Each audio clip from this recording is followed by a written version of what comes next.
Yo, what's up? Yo, what's up?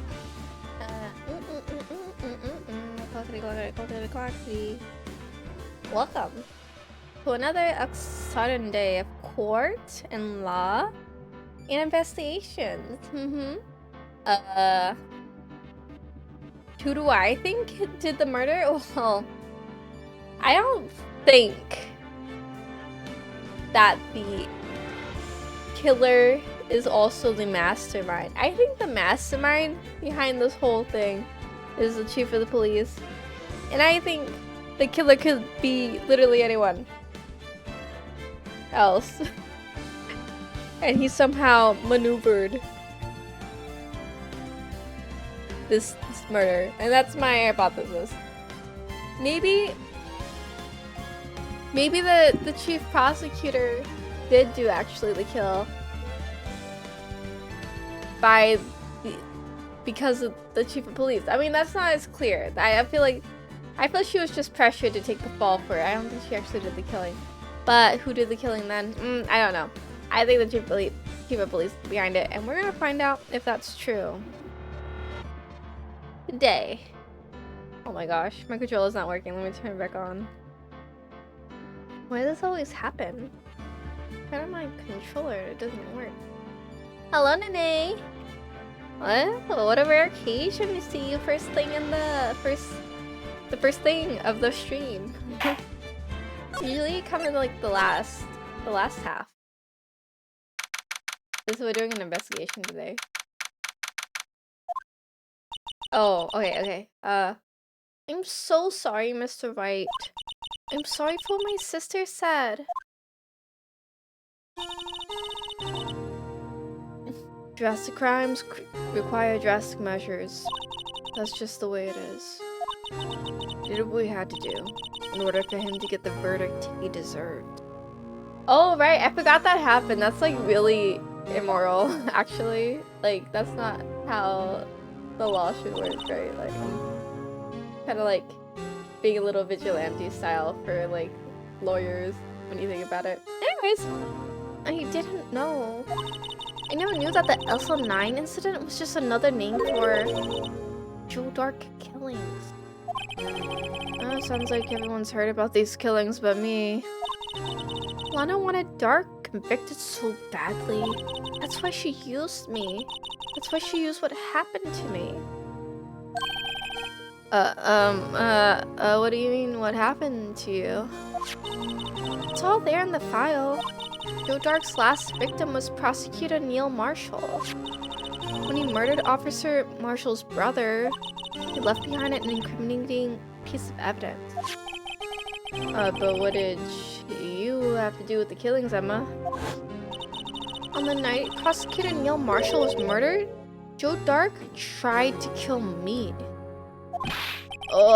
What? He tried to kill you? That's right, Gyro. It is time for law. Officer Marshall's brother, Neil, was only trying to save me. So that means you... Yes. I was a witness in the Joe Dark trial. I didn't see that one coming. Phoenix, you should have seen that one coming because it was like listed in the... Phoenix, you ridiculous. You ridiculous. Ridiculous. Ridiculous. Wow, look, witnesses, you didn't see that coming? We looked at this data. Oh my gosh, Phoenix, this is why you're still... whatever, greenhorn, whatever they call it, because you don't read... This man.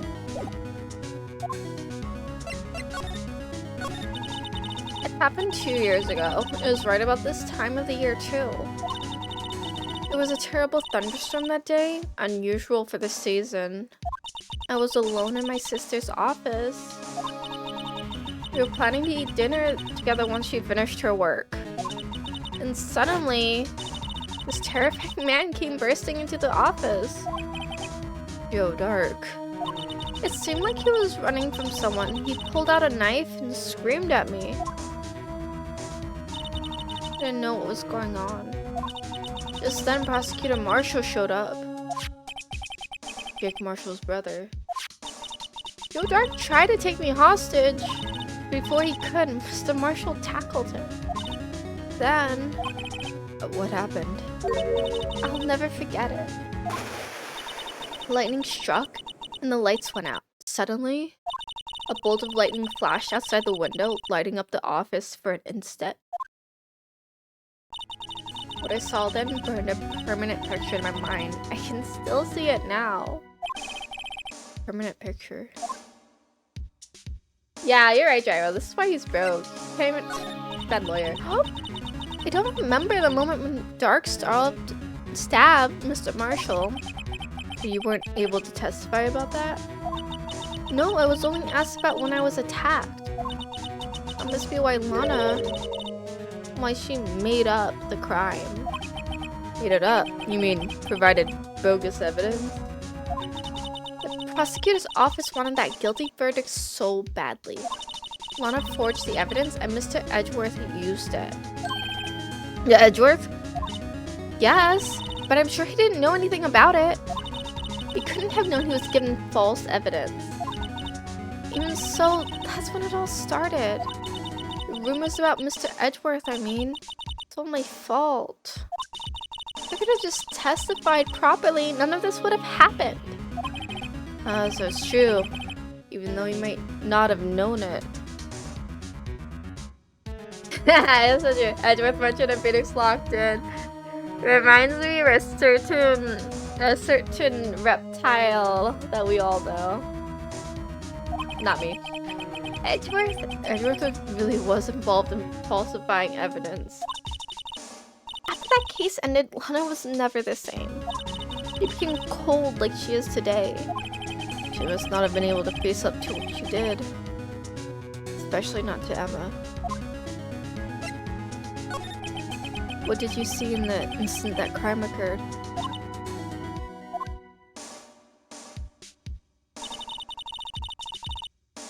Dark knocked down Mr. Marshall and raised his knife. Neil Marshall was stabbed right in front of this poor girl. I don't remember what happened after that. Apparently I passed out. When I came to, Lana was cradling me in her arms. Poor Emma, you've been through so much.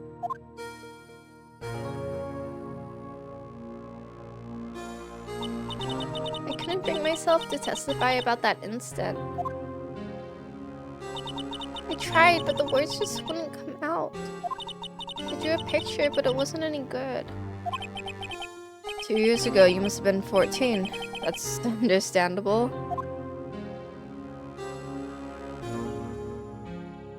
Well, she hasn't changed in 2 years. She looks exactly the same.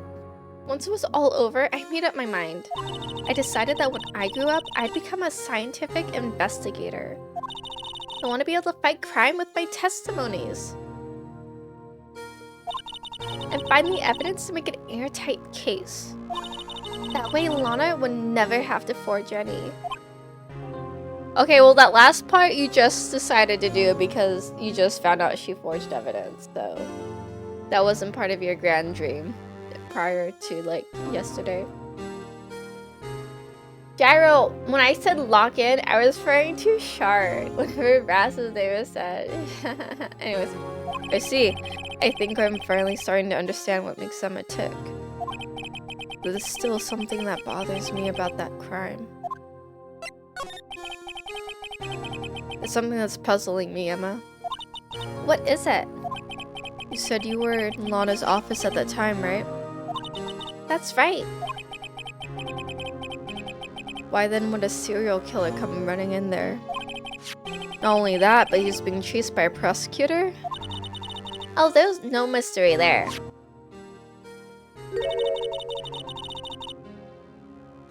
Gyro, you know what I'm talking about? A large, heavyweight lizard who's like obsessed with a green man. Yeah. Yeah. You know her. Joe Dark had been taken in for questioning that day. Taken in for questioning? You mean by the police? Of course, this happened at the police department. He tried to run away halfway through the interview and fled into my sister's office. Why did he run all the way over to your sister's office? Because the detective offices in the questioning room are right across from the elevator. Across from the elevator? Lana was the chief prosecutor, wasn't she? No, silly, didn't I tell you? 2 years ago, Lana was a detective.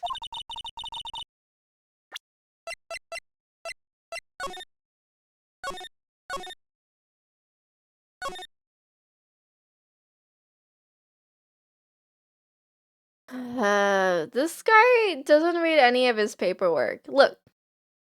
Prosecutor, witness, investigator. Who is that? Lana. Lana is a, what is it? Oh my gosh.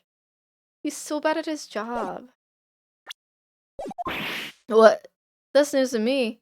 Because I don't read the paperwork and my name is Phoenix Wright. After the Joe Dark case, she was transferred to the prosecutor's office and made chief prosecutor. Lana used to be a detective. Better have another talk with her.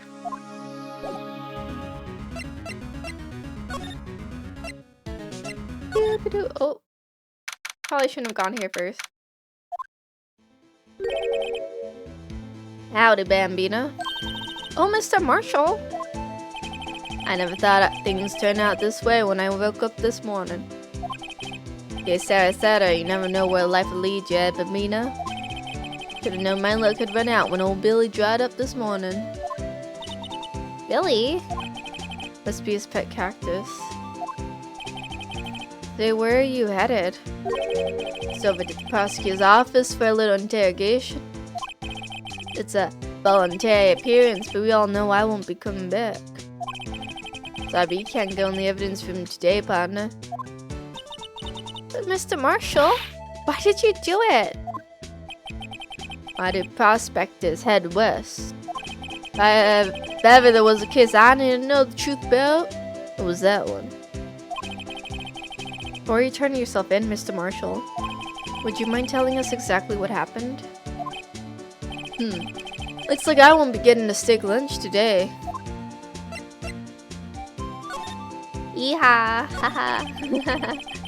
Something was fishy about that trial from the beginning.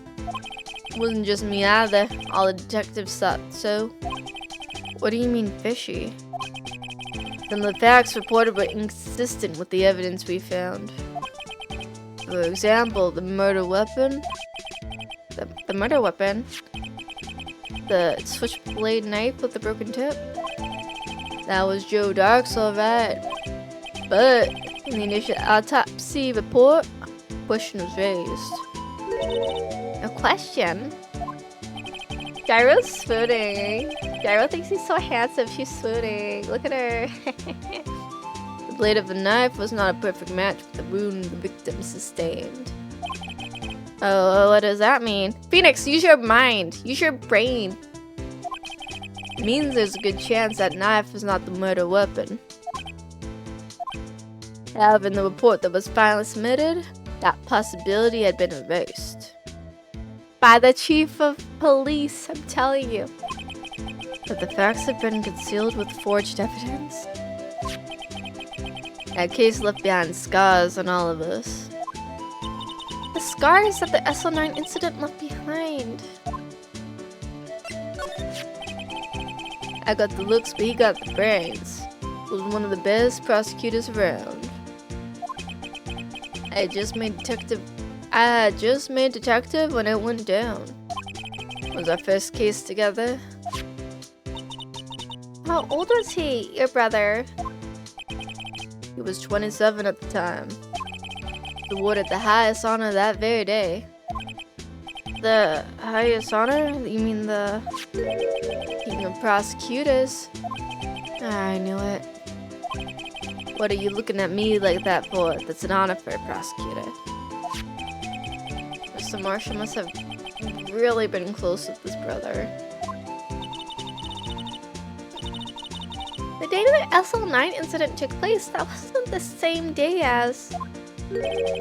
That's right. It was the day of the evidence transferal. Interesting. It was just on that morning and by nightfall there was a murder. Can't believe 2 years have gone by already. I tried to steal the evidence so the case wouldn't die. Apparently someone tried to stop you. Detective Goodman was murdered and the evidence locker was empty. There was something going on behind the scenes in that case. We all knew that later. Every detective involved in that investigation, save one, was taken care of. His star was fired and I was demoted and boxed away in a tiny room. Or what about Detective Goodman? They did something to him too, the commissioners would get suspicious. No, they were careful enough not to be too obvious. They? What are you talking about? Don't get upset, Bambina. I mean Damon Gant and Lana Sky. Investigation lead Damon Gant and his second-in-command Lana Sky. I wasn't a person on the force and hadn't heard of the duo. That case was the biggest step in both of their careers. After the case ended, Lana transferred to the... After the case ended, Lana transferred to the prosecutor's office, right? Yeah, Damon Gant, the new chief of police, arranged for that to happen. She's never been the same since she left. Everyone who knew her said so. Chief Prosecutor Sky was totally different when she was a detective. Now that I mention it, Emma said something like that too. Tell me, what happened to my sister? Sorry, Bambina, but her secret is too well guarded. I never found out. Lana's secret all started 2 years ago. There you have it. That's my story. Did you enjoy it, partner? It was certainly enlightening. There's one thing for sure I found out in court today. That boy Edgeworth isn't my enemy. It was one of you falsified evidence to get a guilty verdict. Someone else was the one who gave him that evidence and planned everything. That someone is Damon Gant. Don't believe me? Well, I don't blame you. I won't even be a patrolman after today. What was that? Too bad I won't be around to work with you. When you become a real scientific investigator, adios, Bambina.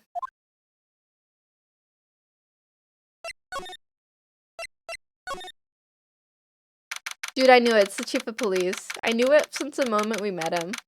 Man, I don't see Detective Gumshoe anywhere. Things seem kind of quiet around here today. You're right. The chief detective seems the same, though. Why don't we go look for some other people to talk to? Right. We can come back here later.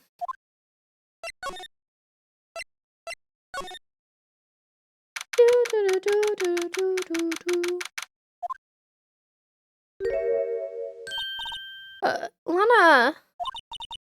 Mr. Wright, it seems I keep causing you trouble. Falsifying evidence? I didn't think you were the type. Criminals don't mind playing foul, why should we? But Lana, if you're wrong, an innocent person might be found guilty. Believe me, I understand the risks. Lana, Emma told me about you. Oh? About how you were a detective 2 years ago? Now the SL9 incident was the reason for your transfer to prosecutor's office. That's right. Could you fill me in on the details, especially about the unusual change of jobs? I suppose you have a right to know, Mr. Wright. A lot of revelations were uncovered at the trial today, not the least of which was the fact that this case is largely connected to another one 2 years ago. Evidence from that case was stolen as well, though I expected as much. I know how obsessive Officer Marshall can be. That trial, it really wasn't fair, was it? I believed in you, Lana. I believed that no matter what happened, you'd always stick to the truth. It couldn't be helped, Emma. At that trial 2 years ago, I sold my soul. Well, drama aside, the fact of the matter is, at 5:15 there was no murder at the police department. Tell me it's not true, Lana. What the witness, Miss Starr, said. About you stabbing Mr. Goodman with a knife. Lana, I don't understand. Why won't you tell us? Emma, this doesn't involve just me. I don't think I've ever seen Lana look so phased before. It's true, I was a member of the police force 2 years ago. She was amazing. We still talk about all the cases she and Chief Gaunt cracked together. Chief Gaunt? He was a deputy chief of police back then, but he still worked the crime scenes. The Mott Gant. He was everything I aspired to be. They were the best team ever. They solved crimes before the reports could even be filed. Emma really idolizes her big sister. Now you're a chief of prosecutor? What happened? I always planned on becoming a prosecutor. The reason I became a detective was... I gained experience investigating crime scenes. I could use that experience in court, right? Gaunt's help in the SL9 case was crucial to its resolution. After that, he became chief of police and arranged my transfer to the prosecutor's office. Ooh, Gavin, you wasted your points. My posture is so good right now. I'm sitting so straight up. Maybe I should ask more about this investigation of theirs 2 years ago. 2 years ago, I was second in command of the detectives investigating Dark. Okay, fine, I'll drink water. Fine, sure. Oh my gosh. How do you have so many points? I think is everything too cheap?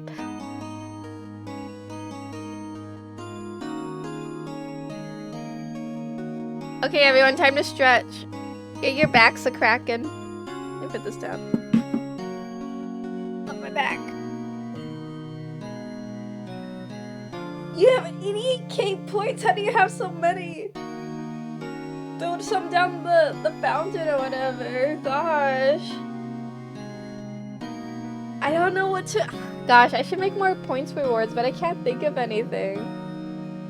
Oh, okay, fine. I'll also look away from the screen. I even upped the price of that one. Chill. Oh my god. Still stretching. 1, 2, 3. Ouch.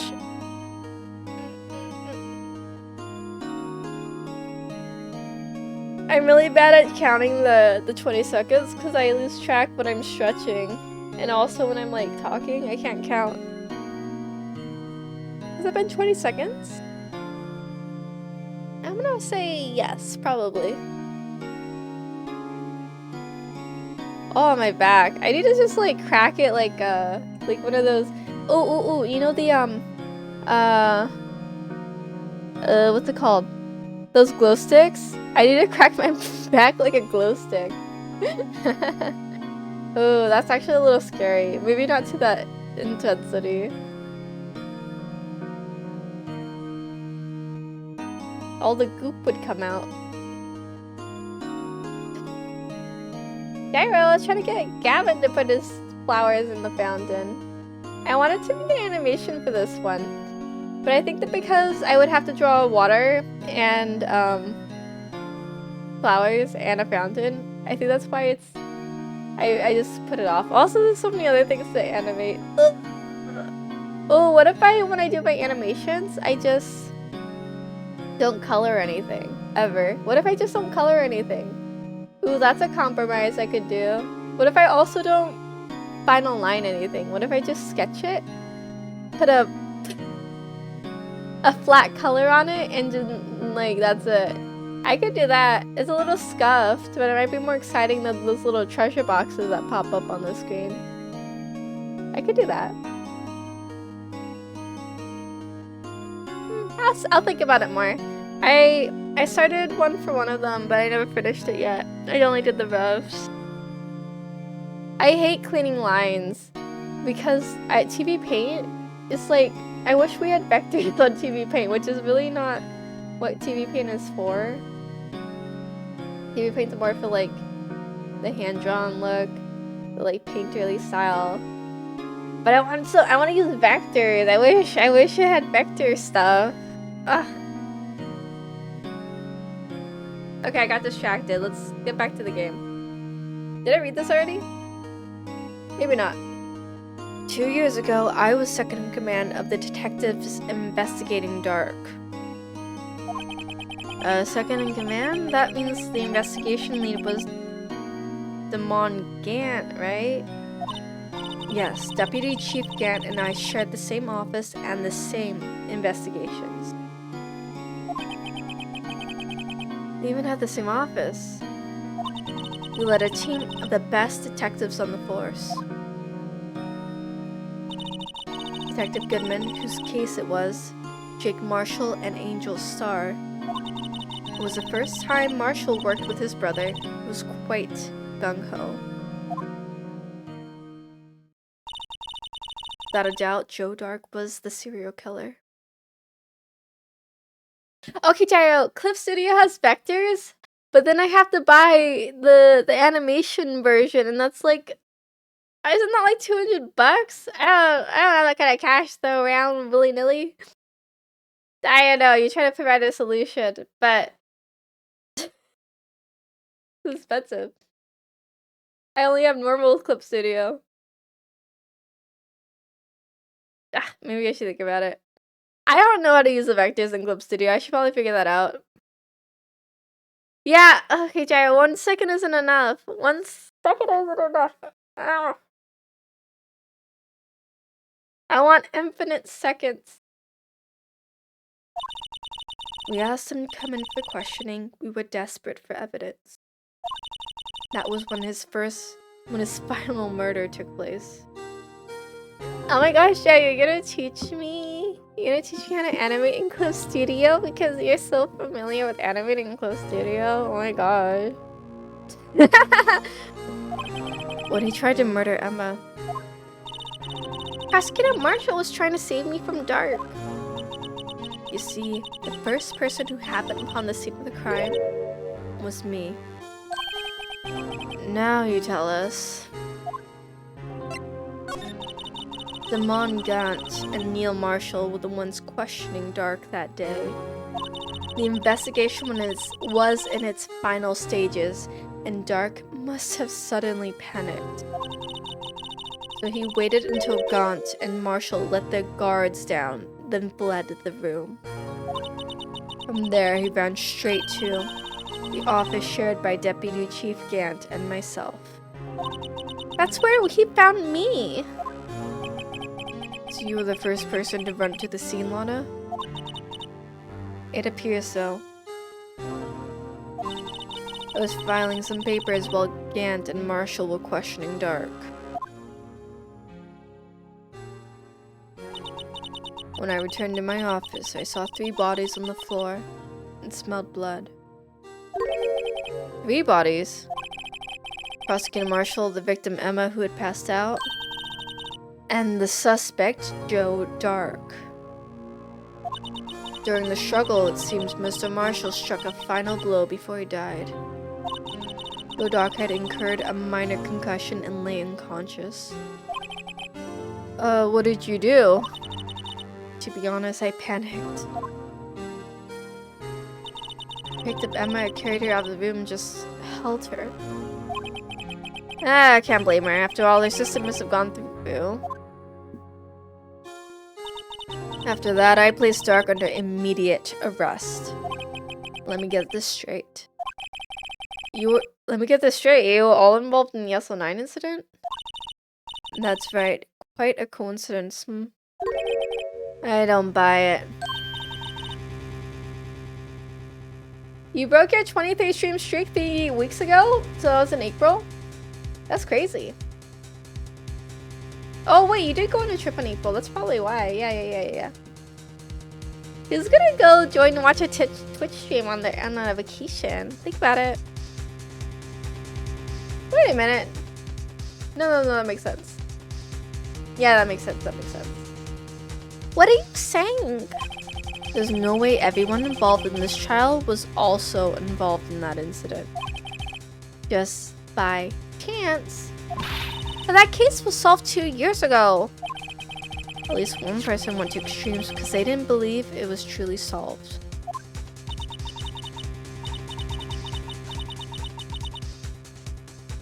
Officer Marshall. Yes, his actions came as a surprise to me as well.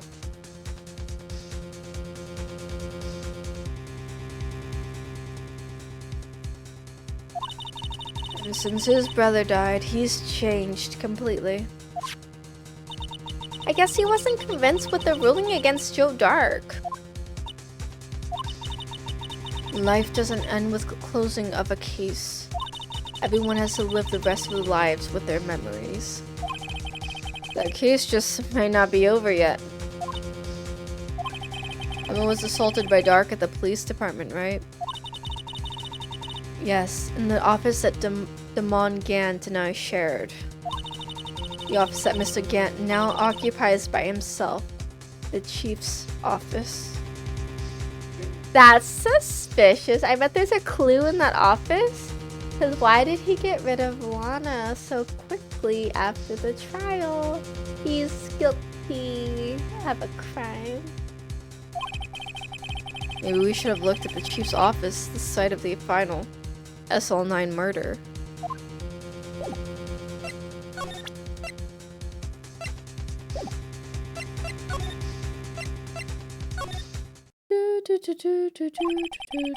This place is always pretty empty, but today's deserted. You know what? Lana is being so shifty still, even though she gave us information.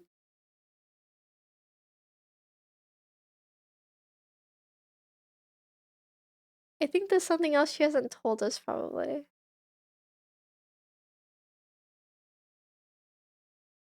I don't think Dark killed the investigator. I think it was someone else. Like, yeah, he's guilty for all the other murders, but this one might have been the chief of police who wanted a promotion, perhaps. That must mean everyone's busy solving crimes. Oh, if you're looking for the others, they're all in the conference room. That's not the right voice. Thanks. While he actually talked to us. Oh, the chief prosecutor saying what she did and the decision about what to do. Mr. Edgeworth, not to mention our statement to the media on tomorrow's trial. There's more chaos going on than Thanksgiving and Christmas put together. I think festive is the word usually used for those.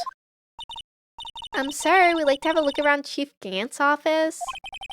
Just use the connecting hallway to the other building and take the elevator to the top floor. Really? You mean it's okay for us to go in there? I mean, we aren't police officers or anything. Hey, you're right, you can't go in there, it's off limit. Now I see where Detective Gumshoe gets his unique charm. Well, what are we waiting for? Let's head to the chief's office.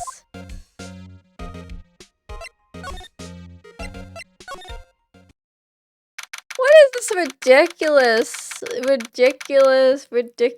room? Is that an organ? Is that what it's called? An organ, right? Wait.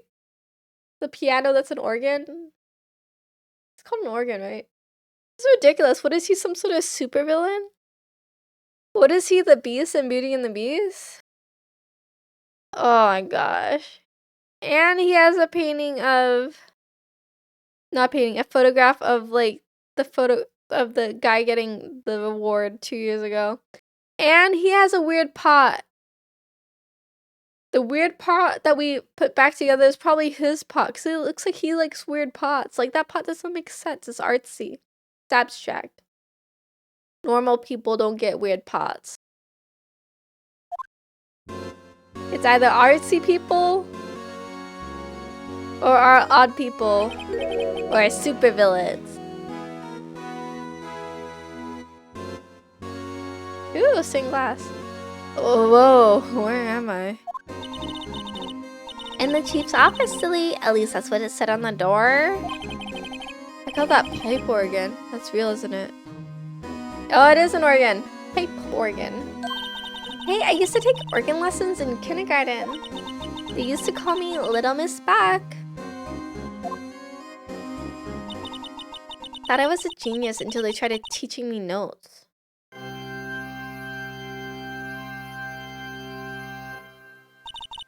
Never could remember where C was.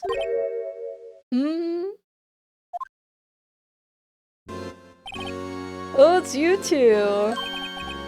Chief Gant. He put that paper he was reading on his desk. So, Righto, have you been swimming lately? No, I haven't. I've been kind of busy lately. I could appreciate that. I've had my hands full too with Mr. Marshall's misconduct. Alana's provocative statement.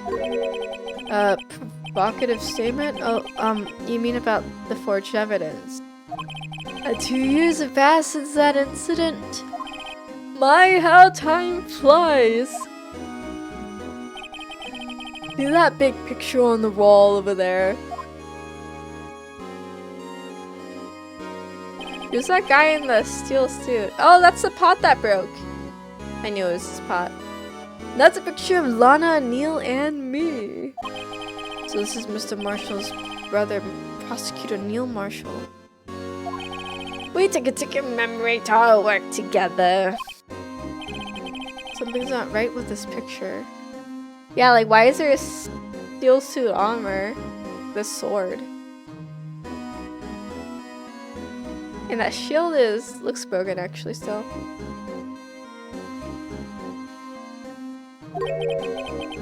And the pot's there. I can't quite seem to put my finger on it though.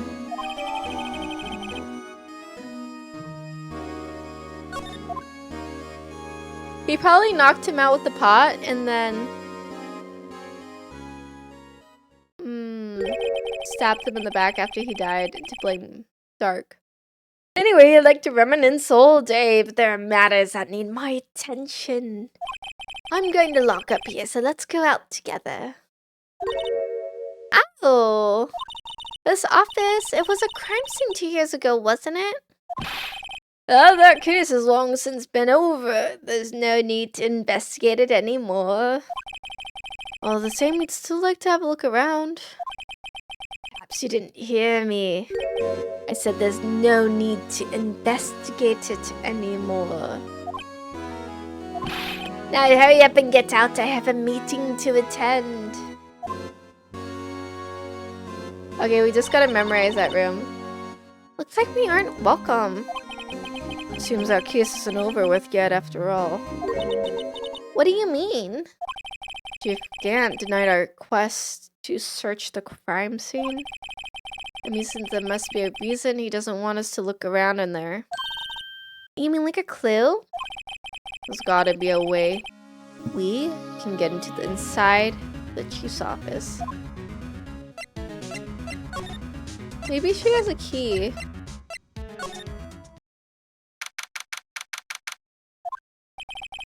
No one's here today. Not even Miss Star. Everyone's probably busy looking into what exactly went down in the evidence room. That must be where the detectives are. We proved in court today that on the day of the crime, no one was murdered in the evidence room at 5:15 p.m. Yeah, I thought we were finally making some headway in our case. But instead, it looks like we just ended up making Lana look even more guilty. Hang in there, Lana. We gotta find all the answers by tomorrow. Gyro! You got this. Draw like a madman. Oh, finish your charms. Finish your charms.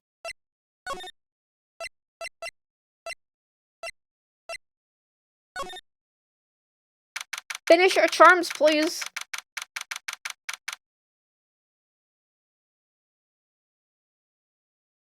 Not you got this? No, I do mean you got this. That's I meant you got this. Yeah. No, you got this. Totally you got this. Mr. Edgeworth isn't here. Maybe he's been questioned by an inquiry committee. Took a real beating in court today. Yeah, with Lana admitting to falsifying evidence 2 years ago. I guess we'll just to come back later. Hmm.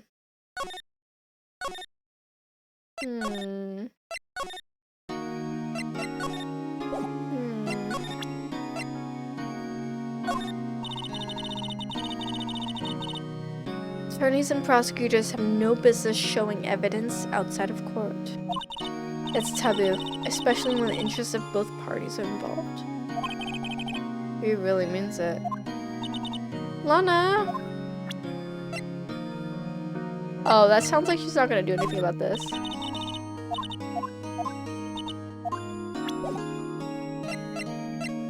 I was hoping to get a key from her. I guess we have to get it from the chief. Hey, pal. Detective Gumshoe, aren't you supposed to be in a meeting? I'm, just taking a breather. My feet hurt. I'm sitting so long? Actually, I'm serving everyone coffee. Sounds like Detective Gumshoe's still out of the loop. Dave, I believe you've seen Mr. Edgeworth? Edgeworth? No, why do you ask? He's under fire from both the police department and the prosecutor's office. It's almost like the battle's between you two in court. That sounds serious. Is it because of what my sister said? That's basically what it all boils down to. I falsified evidence 2 years ago. Now Mr. Edgeworth has the whole world after his blood. Yikes. Why would Edgeworth be blamed? It's not like he knew the evidence was forged. Anna Sky is the guilty party here, isn't she? Regardless, the prosecutor is responsible for the evidence they present in court. Not only that, as you know, there's been a lot of rumors going around about Mr. Edgeworth. His amazing talent as a prosecutor kept him safe from those who don't like him. But now with this. Are there really so many people who hate him? In our world, only those with talent rise to the top. Mr. Edgeworth not only has that, but he's young. There's no better recipe I know of for making enemies. Hey, keep up the good work. Yes, sir. Let's go out for lunch again sometime. My treat. Yes, sir. You gotta take me back to the joint sometime, okay? Yes, sir. Seems you don't have any problems with enemies. Yeah, well, I'm careful not to stick out. Anyway, I'm a bit worried about him. And all this pressure, I'm afraid Mr. Edgeworth just might crack. So I took a look at the file earlier while the coffee was brewing. I was genuinely concerned for Edgeworth. Well, did you find out anything? The only evidence Dark left behind was during his final attack. His final attack, you mean? When he killed Prosecutor Marshall, who was trying to protect some girl. Me. James Detective Gumshoe never realized Emma was the girl. That's when he left the most incriminating evidence of all. Well, what was it? Let's see. I think it had something to do with the murder weapon. Oh, I forgot. Look, it's all written somewhere in here, okay? His powers of recollection never failed to impress. Maybe we should show him the murder weapon. Might jog his memory. Joe Dark was 42 at the time of the crime. He was just your run-of-the-mill businessman. A businessman? What made him take the serial killing? One day on his way home from work, he hit someone with his car. With his car? So it was an accident? An accident, yes, but it transformed him into an animal. An animal? Hey, Gyro, stop focusing so hard on text. I get focused on your drawings, on your making your artwork. Anyways,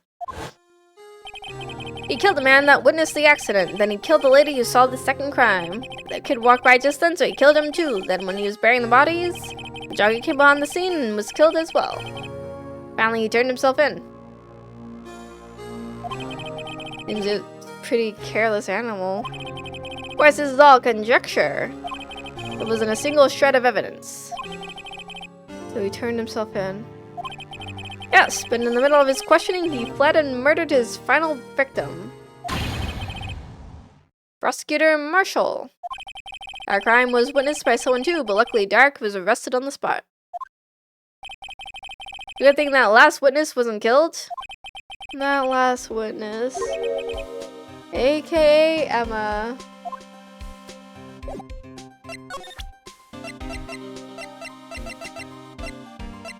I think they killed someone innocent. About this. Hey, is that? There's a tag attached to it with the label SL9 incident on it.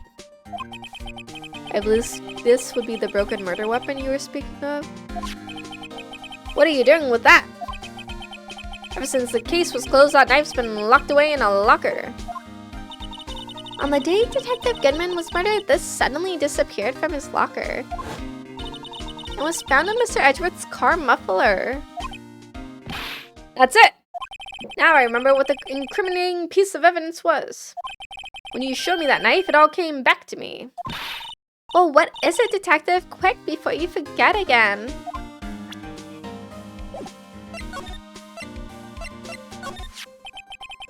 This knife, it was Joe Dark's, wasn't it? That's right. We traced it back to the store he bought it at, plus it had his fingerprints on it too. But no one actually witnessed him using it to murder anyone, right? That's where his luck ran out. When you take a good look at the knife, you'll see it's broken. You don't have to take a good look to notice that. Yeah, well anyway, you can guess where the broken off tip of the knife was found. That's what did him in. Where was it? The victim, Neil Marshall, was carrying it inside his own body. It was found deep inside the stab room. Did it match Dark's knife? Ah, you bet, down to the very last fiber. That's pretty conclusive.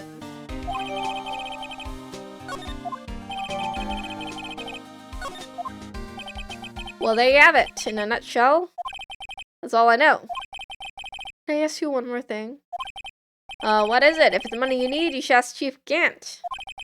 It's not money, but it does concern the Chief. His office is a crime scene, right? Where Prosecutor Neil Marshall was murdered. The Chief's out now, and his office is locked. We'd like to have a look around if that's okay. Well, any detective's ID card can unlock the door. What? Really? But if I let a civilian in there, I'd be charged with breach of trust. Breach of trust? Simply put, I'd be canned. Oh. Sorry, pal. I don't plan on getting fired because of you. How about this ID cards? It was Detective Goodman's. That won't work either. The data was deleted the day he died. Oh. So in other words, Gumshoe is our only chance of getting into the office. I wonder if there's something we could show him that would make him change his mind. What would make you change his mind? This might.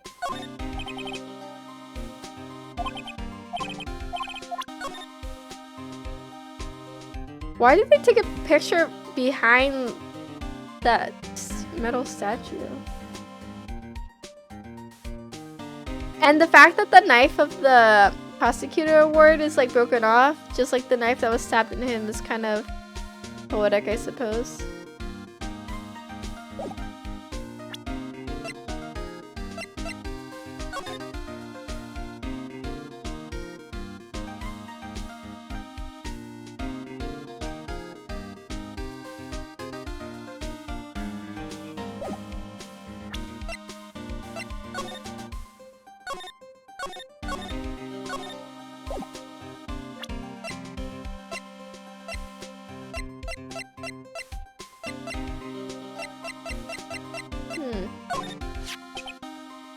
About that jar. I think I've seen it before somewhere. Somewhere? Or maybe it's one of those memories people have from previous lives. Oh, this must be the most uninformative detective I've ever met. Something about it makes me feel uneasy. Like I'm in the chief's office and he's yelling at me. Chief Gant? Where could I have seen that before?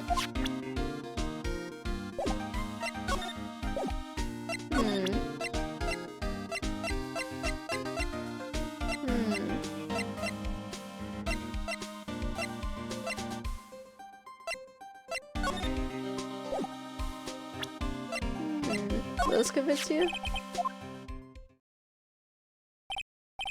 Guess there's only one number left to investigate at 4:20 p.m. The victim, Detective Goodman, must have entered the evidence room along with someone else. Someone with an executive officer number. 7777777? That's 17 too many, Detective. An executive officer, just might have a hunch.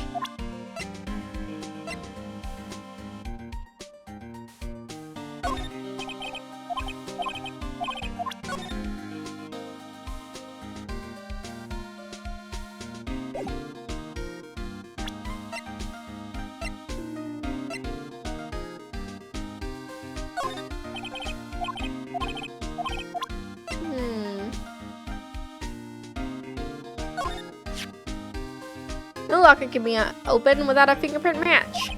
Besides, there's no reason for the murderer to touch his own locker. Hey, wasn't your locker the one with the blood on it, Detective? The handprint of the real murderer's gloved hand, without any fingerprints.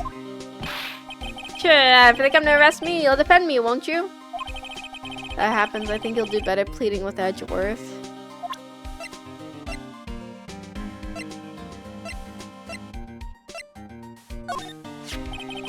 I've been setting up on those files. There's nothing wrong with Mr. Edgeworth's presentation. Do you think people are accusing him of injustice?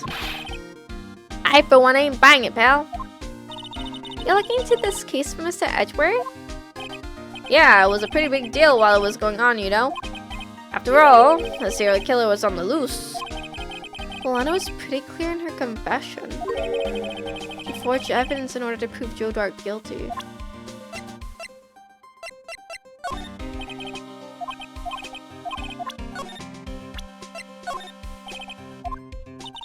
You know Officer Marshall? Of course I do. He was like a mentor to me. When I first started out, he even gave me a small cactus. Really? Said, hey, show us to all your troubles. Note to self, Detective Gumshoe talks to a cactus. I believe he's just a patrolman now, so I'm not to trade places with him. What? Why are you looking at me like that?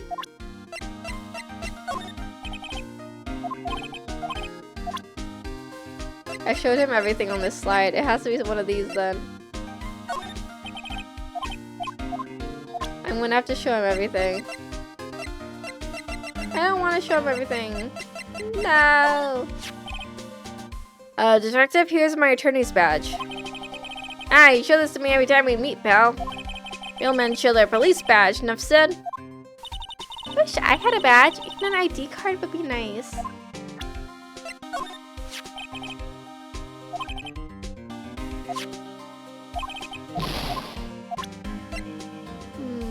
Wait, this doesn't have the sword on it anymore. Hey, that's it.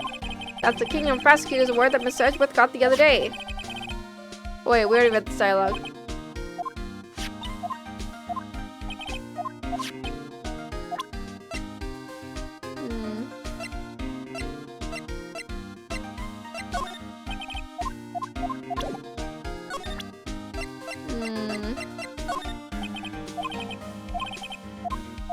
I'm just gonna have to show him everything, I have no idea.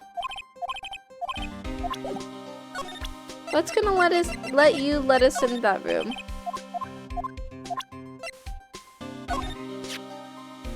That's the photo that Miss Starr took. Anything you can tell us about it? Now Miss Starr is quite the lady. Why? I remember it was Whitner. I was 16. She's the only one who ever got me to talk about what happened.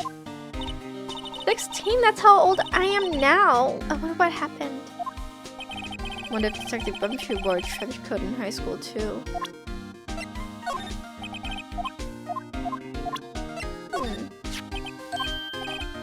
Hey, is that? Oh wait, we already talked to this. Oh, yeah, we already talked to this.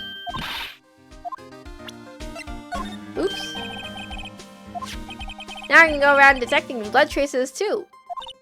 Wow, is that a new type? I've never seen that bottle before. Add 3 inches to your base height? Base height? Let me see that. Lumenthal, new improved growth formula. Ah, you mean this can't detect any blood traces? Well, it's not quite the same thing as luminol. Ah, so that's why the lady at the counter had the smirk on her face.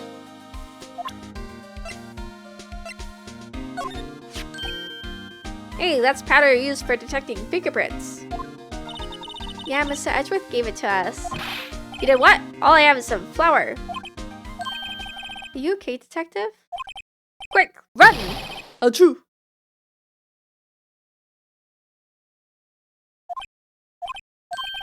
It's any help. One time I took a nap on a bench with a wet paint. Why am I not comforted?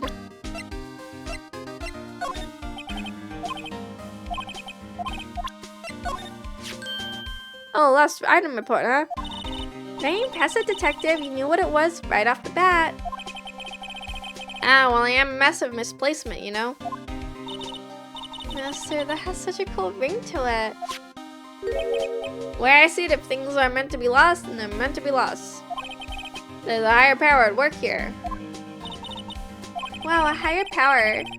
Maybe I shouldn't let Emma hold any evidence.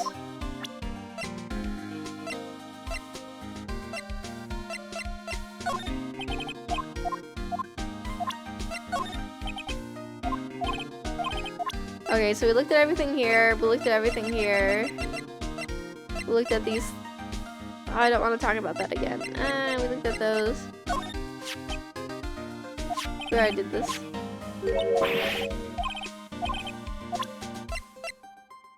This is the last item that we didn't. Did we do this? Yeah. This is our last item. This guy almost made us lose the case today. Ah, what are you talking about? This guy in the bloodstain on that evidence locker with his life. That's more than you can say about most officers nowadays. It would have saved us a lot of trouble if he hadn't guarded it so well. I have to admit he's right though. Thanks to the Blue Badger, we were able to prove another possibility today. Possibility that another murder took place prior to 5:15 p.m. We showed him everything. We have nothing left.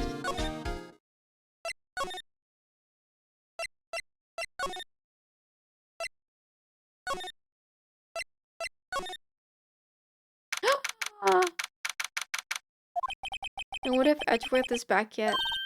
There he is! It looks like he's writing something. What are you doing here?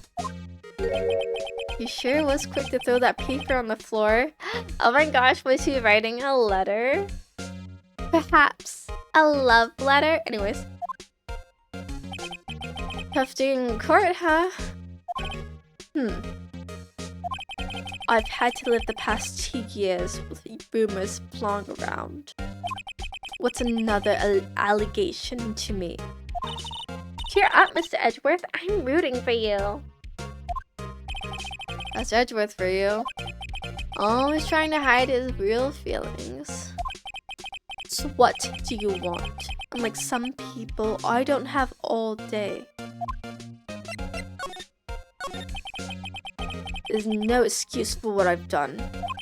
2 years ago, I used false evidence to obtain a guilty verdict. That's what it all breaks down to, and nothing I can do can erase that fact. You didn't know, did you? I mean, that the evidence was falsified?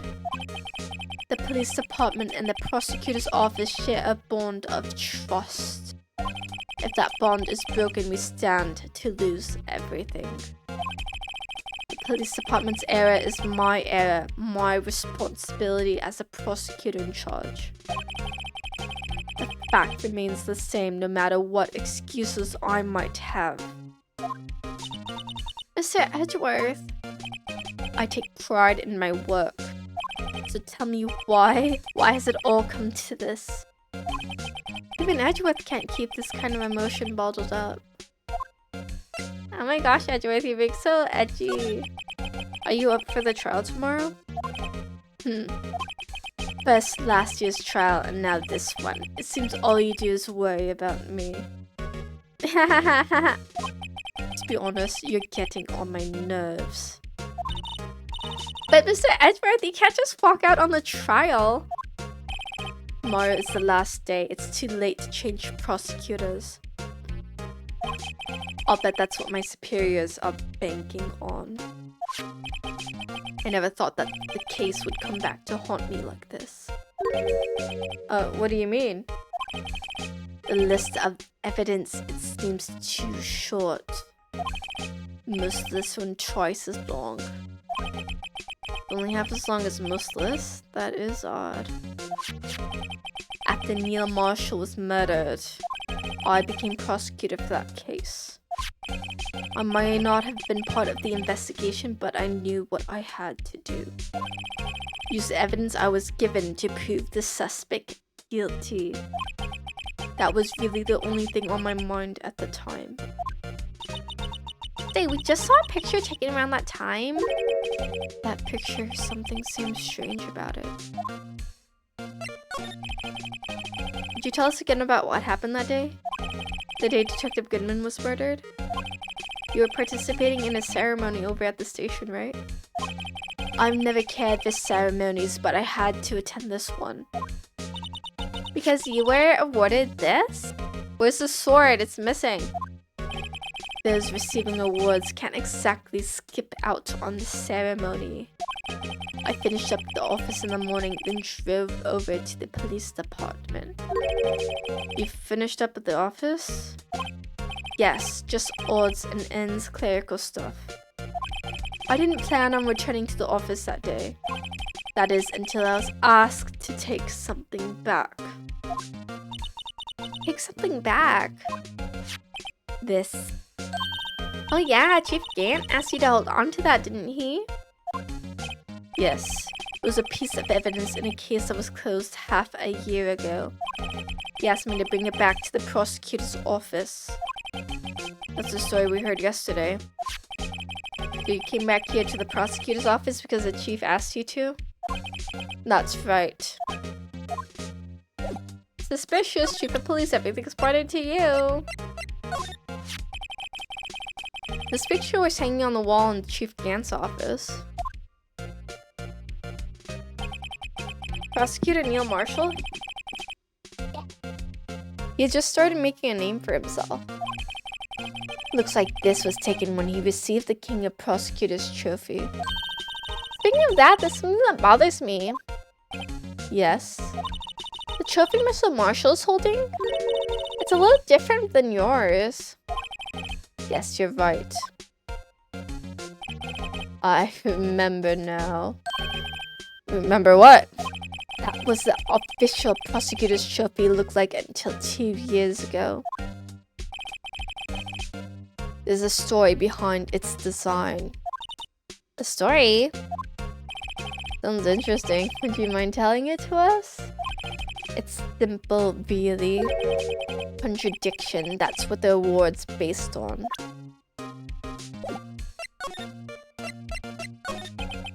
This award originates from an ancient Chinese tale. In Chinese, the word contradiction is written with 2 characters. The first means halberd, and the second means shield. Have you heard the story? I'm sure everyone knows that. Why didn't you tell it, though, for Emma's sake? Very well. Ooh, artsy. Long ago in the kingdom of Chu, there was an arms merchant. One day he presented the king with 2 items.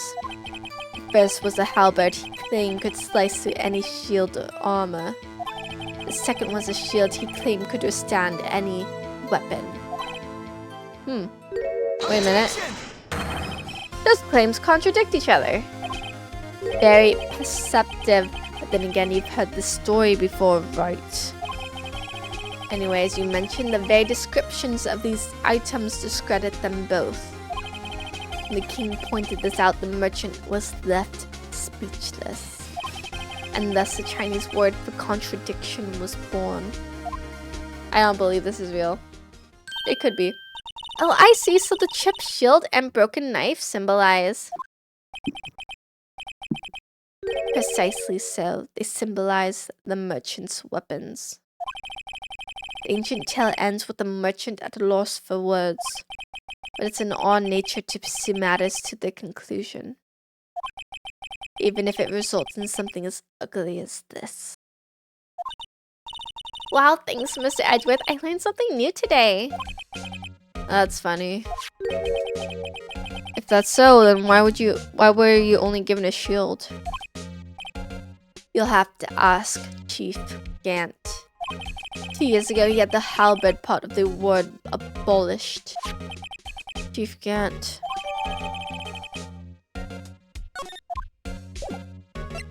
Did it show up anything else? Oh.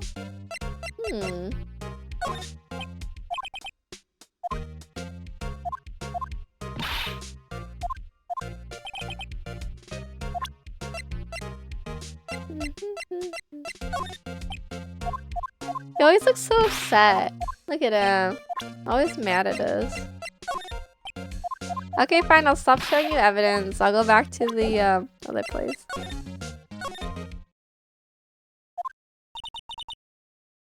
Excuse me. Would either of you care for a £1/4 of roast beef? Miss Sir. Guess she's out of lunches. You certainly are the curious sort, aren't you? Kind of like the first person who sucked a cow's nipple to discover milk. Still, I never thought you'd go digging up that case from 2 years ago. Everyone in the trial was involved in the SL9 incident. Not only that, but the murder occurred on the very day the evidence from the case was due for transferal. This can't be all attributed to mere coincidence. Aren't you forgetting something? You know that little scene I happened to witness? The incident Lana stabbed Detective Goodman with a knife. No matter how much of the past you dig up, it won't change what I saw. Roast beef is meant to be savored when eaten. Miss Starr's hatred toward Lana. It all dates back to 2 years ago. Yo, Duck, that's a name I'll not soon forget. We trailed him for half a year? Oh, the pressure. Still, I don't think I was ever more alive than I was then. Those days were steamier than a bowl of hot gravy. Oh, Jake Marshall, though, must have been going through hell. You mean because of his brother's death? They were close, those two. After Neil died, something took over Jake. He became obsessed. Seeing Jake like that made her all the more desperate. Her? Lana Sky? My sister? The best of the best were put on that SL9 case. Of course, they were led by the legendary duo. Lana and Chief Gant. That legendary pair was the reason we were able to keep up our investigation. That's why we were so shocked over how it turned out. You mean with the forging of the evidence? Don't get me wrong, Joe got what he deserved. So it was obvious the evidence produced in court was being manipulated. Items our team never found would suddenly appear while other items were kept secret. But you don't have proof anything illegal was done. I'm proof enough of what happened. After that case, all of us save Goodman were relieved of our duties. Most without even so much as an explanation. And Lana Sky transferred to the prosecutor's office and became chief prosecutor. Lana always wanted to be a prosecutor. Nothing's quite as simple as it appears. Huh? Lana Sky was merely being used as a pawn. That's my take on the matter. She was being used? Damon Gand and Lana Sky? Gant led the investigation with Lana second in command. They were the best. They solved all kinds of cases together, didn't they? Damon Gant's magnetism in particular was almost unreal. His magnetism? By that I mean his ability to attract evidence. He produced the most incredible evidence in the cases he handled. Incredible evidence, you mean? Oh yes, every movie was about him even back then. No one dared to confront him though. I take it she's talking about forged evidence. Back then everyone looked up to Lana. All the detectives wanted to be like her. Really? Oh yes, myself included. I was a fool, really. She hadn't anything crooked and always watched out for the other detectives. That's why she was so concerned for Jake. Mr. Marshall? When Jake's brother was murdered, she felt if she lost her own brother. If it wasn't for her, I don't think Jake would have ever recovered from his shock. That's what makes it all the more infuriating. Miss Starr? That's why I'll never be able to forgive her. Why did she have to turn so cold after that? Lana transferred to the prosecutor's office 2 years ago, didn't she? Yes, thanks to Chief Gant's powerful influence. Chief? And that's right, having solved the SL9 case, suspicion of its chief was secured. There was only one thing left for him to control. And then no one could stand in his way. The prosecutor's office. What? You mean that's why Lana was transferred? If he can control the chief prosecutor, he can control the prosecutor's office. That must have been his goal all along. But how could he control Lana? I don't know, but one thing's for sure. Ever since that case ended, she's never been the same. Only logical to conclude. There must have been a reason for her change. At last, I'm finally getting close to the bottom of this ugly mess. Thank you, Miss Starr. You listen to me, Rookie. Takes more than just ingredients to create fine cuisine. Hope you turn out to be a better chef than I've been. I knew it. I knew it was him. I went to the wrong room.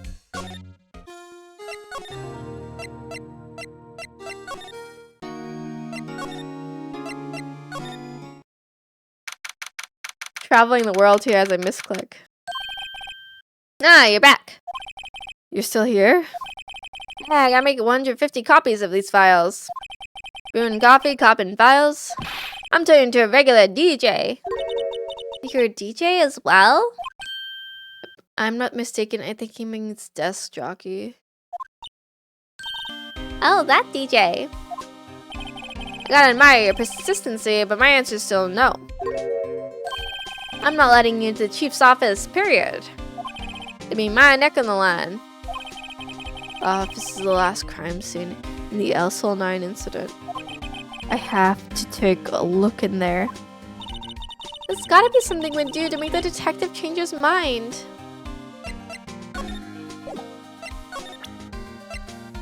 Well, now we have an update on that trophy. Hey, that's it! That's a, oh, this a dragon! Yeah, that's it, a dragon! Yeah, that thing for shields, see? That's not exactly the version we heard. No, but this one sounds more exciting. Anyway, it gets kind of gory after that. I'll spare you the details. Hmm.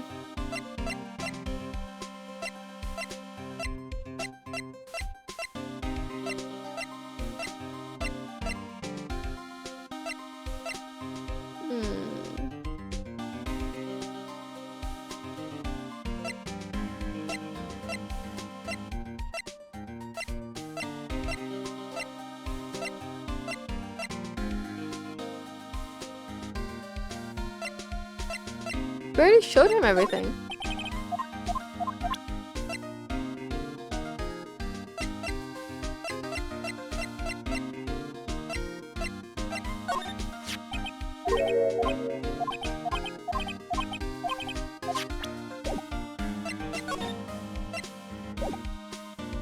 I have nothing to show him. Because we already did all this stuff before. Nothing else changed in the...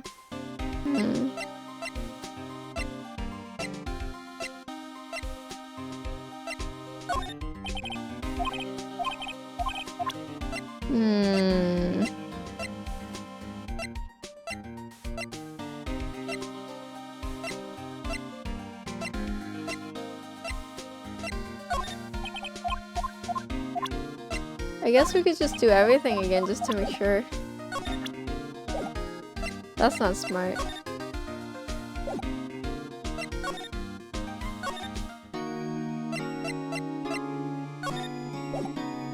I need more evidence, Blaze. I don't know what to show him.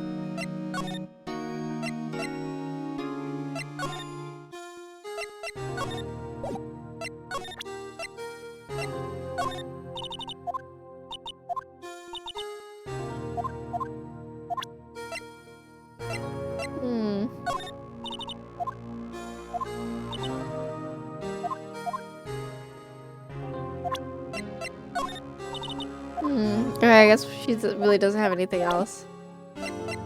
That just leaves Talking to Gumshoe. Let's just give him everything.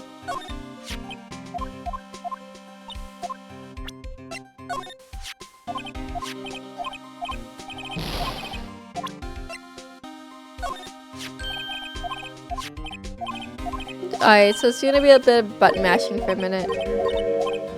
As we check oh.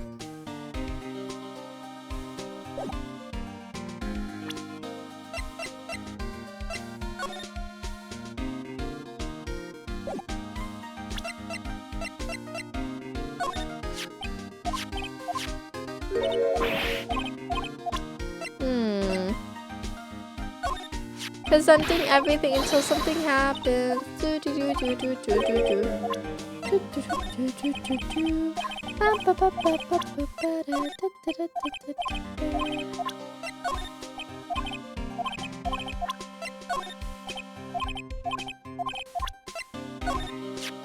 If this is what being a detective is like, I feel like it's kind of lame. It's probably like way simplified.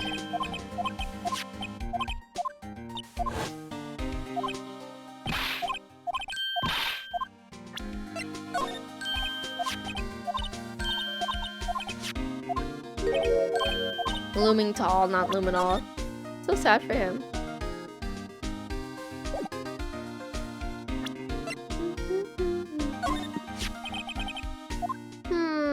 We want to go into his room. And we think that's the thing.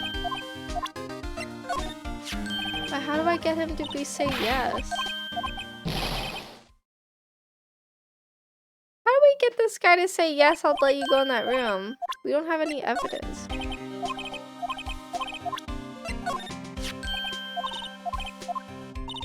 I feel like something involving Edgeworth could get him to do it. Something that links Edgeworth to that crime scene in the room.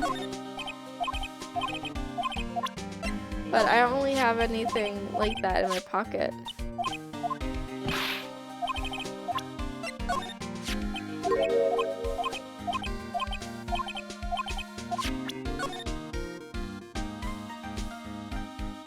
It's a weird pot.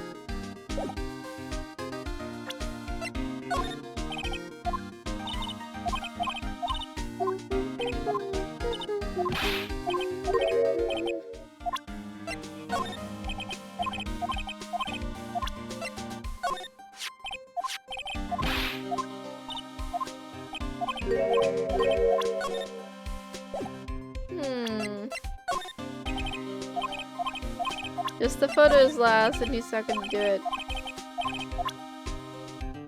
Man, I got nothing. The pot is literally right there though. The picture.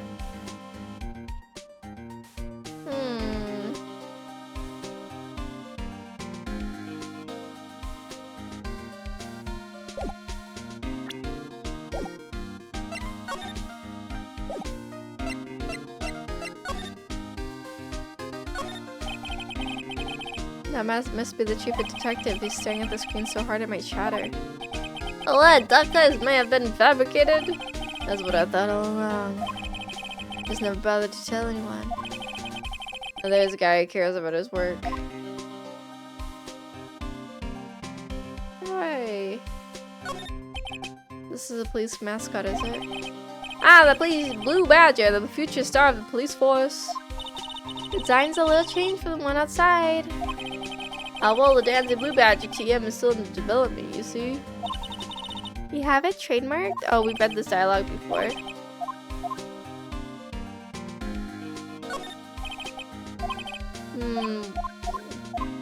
Now he's writing his book. Ugh. Wait a minute, there's a sign. What to do? It feels like kind of junk to just like click on everything, like in one of those like old computer games where you just like you can't figure it out, so you just click the whole screen on every screen. That's me right now. I've showed him everything, there's nothing else.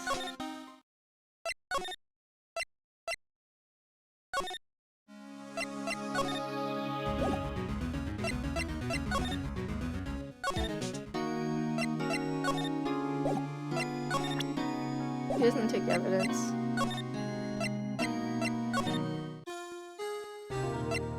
And she's done talking to us.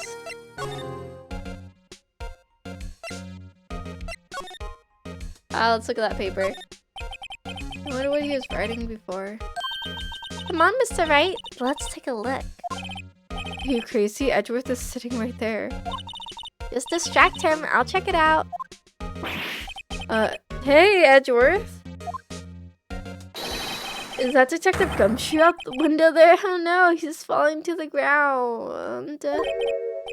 Hold on. First, let me see what this girl's doing crawling around my feet. Didn't even look. What? Letter? You're having trouble reading. I'll read it for you. It says letter of resignation. Resignation, Edgeworth, you don't mean? I'm tired, right? I feel as if something inside me has died. But Mr. Edgeworth, none of it is your fault. I know the path I've walked. You don't need to tell me. And the path I've walked hasn't been a just one. I can't forgive myself for what I've done. And no one else should forgive me either. Oh, I think he's serious. Mr. Wright, please, you have to do something. This letter of resignation, I wonder if I can use it for anything.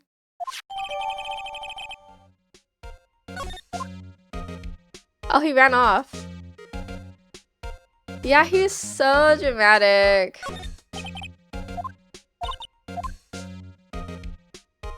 Dude, I was hoping it was a love letter. I guess we can't have that. That's why, you know what? Because I discarded it as a love letter out loud, I really like, it was like, yeah, I don't need to look at it. I don't need to figure it out. That's on me. I should have known. This is definitely what would get him moving. He's like, if stinking Edgeworth doesn't have a job, here, like, what's the point? Where, like, I can't read it. I want to read it. I wanted to read the letter. Due to recent events, I hereby announce my resignation as public prosecutor. He really wrote a resignation letter. Wow, even when you're resigning, Mr. Edgeworth is so cool and concise. Still, it wasn't his fault. Someone has to be held responsible. That's how it is in the grown-up world. Yeah, but that responsibility means nothing if he just quits. Well, not everyone sees it that way. To truly take responsibility, you should have to work the rest of your life, but no pay. That's one tough, grown-up world there. Well, they need to get paid or they'll die, Emma. Rent is atrocious. Hey, what's this crumpled up piece of paper? No way! Mr. Edgeworth can't be serious! Is he ever not serious? I can't believe they pushed him this far. Mr. Edgeworth really feels responsible. When I first met him, I thought he was cold as ice too. But I know different now. He trusted us detectives to provide him with sound evidence. But we betrayed him. Detective? That's it. I've made up my mind. But... Here, take my ID card. We can't do it if someone found out. They wouldn't let you off the hook with another lost item report. Look at me. It's no secret I'm already out of the loop. Though I'm friends with Mr. Edgeworth. Depending on how this case turns out, I may already be as good as terminated. What? At least let me do this. For Mr. Edgeworth's sake. All right, detective. Thank you. Dude, Gumshoe's such a bro. Out of all the men in this story, he's the most bro. Loyalty above all. He's gonna lose his job if we don't catch the chief of police in this murder. Here goes, Mr. Wright.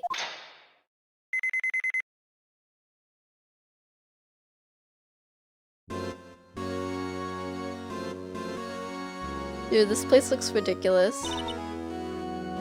Why is the suit of armor on the right and the paintings on the left? Did he redecorate? Hey, and if anyone finds us now, Detective Gumshoe's a goner. If that happens, I'm counting on you to bail me out. Yeah. Did she smack him? Sorry, I thought you were a ghost. I didn't even know you could slap a ghost. Ah! Detective Gumshoe! What are you doing stinking up on us like that? I wasn't stinking. I was just worried something might go wrong. So I came too. If you're here, what's the point in giving us your ID card? Hey, don't do that to my ID card.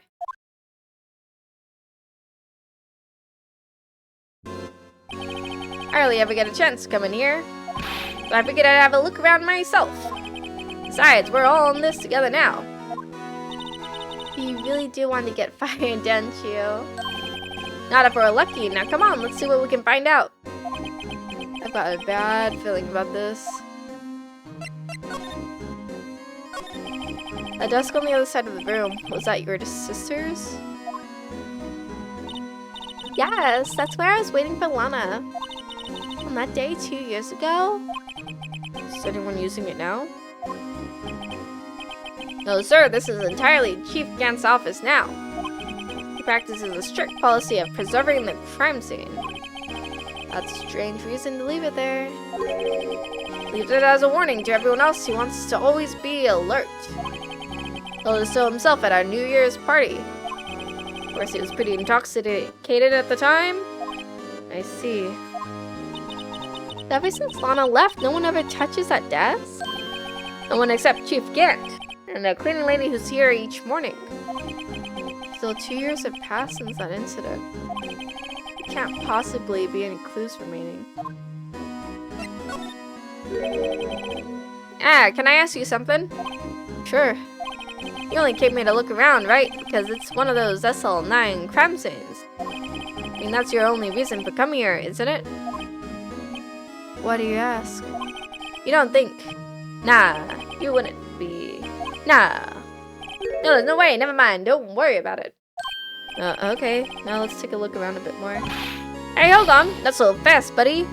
Huh? What is it? When someone tells you don't worry about it, it's supposed to start bothering you, pal. Don't just let it go and let that. Sorry. Probably starting to get on my nerves. Okay, so what's bothering you? You two don't think. Chief Gant might be a suspect, do you? What? He's right, Mr. Wright. What do we think of him? He's a suspect. He's been a suspect in my head for like, since we met him. Chief Gant, so it's finally come to this. What do I think of him? Perhaps it's best I don't divulge my feelings yet. There you go, annoying me again.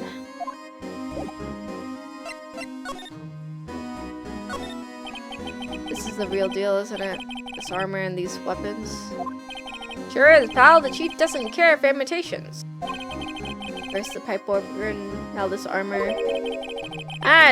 Do you know how many taxpayer dollars must have gone into this room? What? You mean we're paying for this? That's it. I'm not paying 1 cent of my taxes. You don't have any taxes to pay. Be careful what you say. Who knows? The chief may be hiding in his armor as we speak. I don't think he'd fit in there. Even if he did, he'd never be able to get out. Cut it out. Guys don't know how scary that guy could be. Wow, look at the size of the Chief Gant's desk. Speaking of that, when we were here earlier. Ah, it's you two.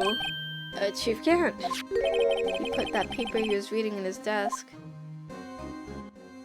I wonder what he was reading. Ah, this looks like a list of evidence. A list of evidence? In most cases, the list runs twice as long as this, though. Hey, look at the case name. Ah, SL9 incident. I wonder what this is doing here. Hold on, detective. What did you just say? I said, I wonder what. No, about evidence list. Normally they're twice as long. That's right. I guess there wasn't a lot of evidence. A half-size list of evidence. The list of evidence seems too short. Most of this run twice as long. What would the other half of the list be doing here? I knew it. The chief must be hiding something about that case. It would appear so.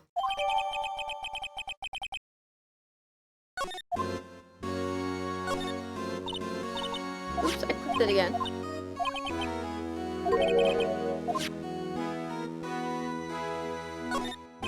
This is a safe, isn't it? Ah, safe. That word is ripe with intrigue. Okay, if you say so. It looks like a code needs to be entered in this panel to open it. 7-digit number. I think I just might know what it is. Ah, do you know what it is? I have a hunch. Oh, I know. You want to try my birth date. It's...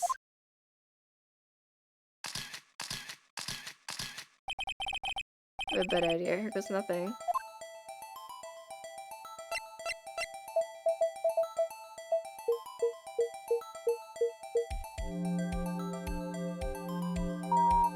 I can't believe it. That's ridiculous. My hunch was right.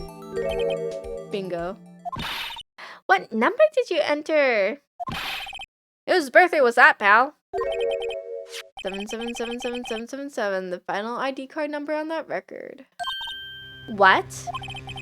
The number of the mysterious executive officer who entered the room that day? You mean 77777, that ID number? I think you're 17 shy this time. This can only mean one thing, that Chief Gant's ID number. Say, anyone care to look inside?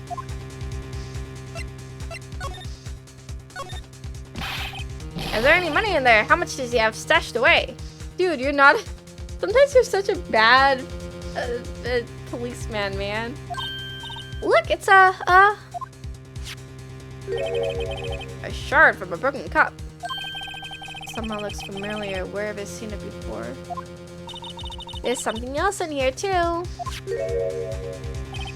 What's this? It looks like a piece of leather cloth.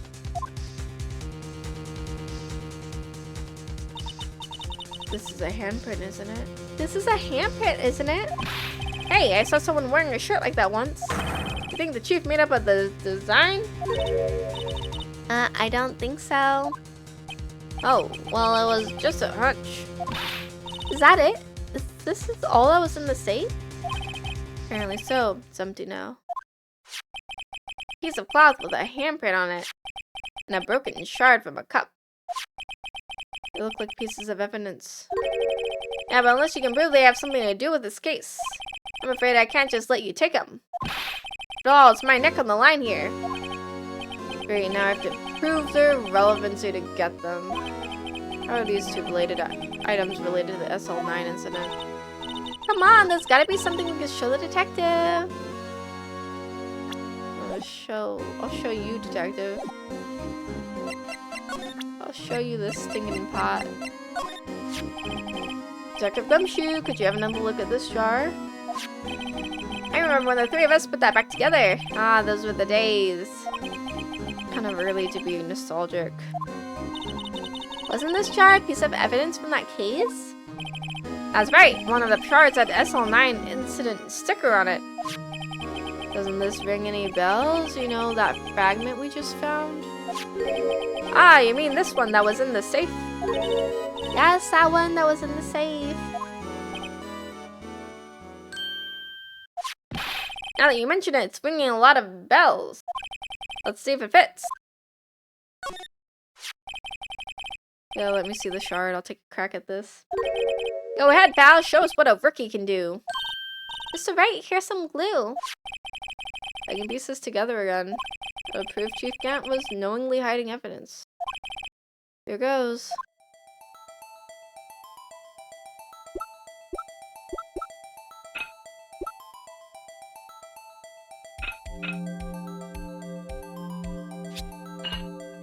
Easy. There, fits like a charm. That of course means Chief Gant willingly and knowingly hid a piece of this jar in his safe.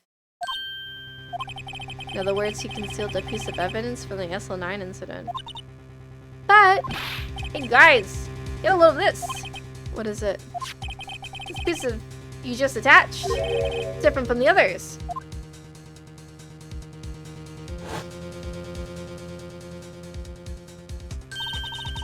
There's a reddish line on it. A reddish line. That's blood. Oh my gosh, we knew this already. I don't get it. Why would Chief Gant hide this in his safe?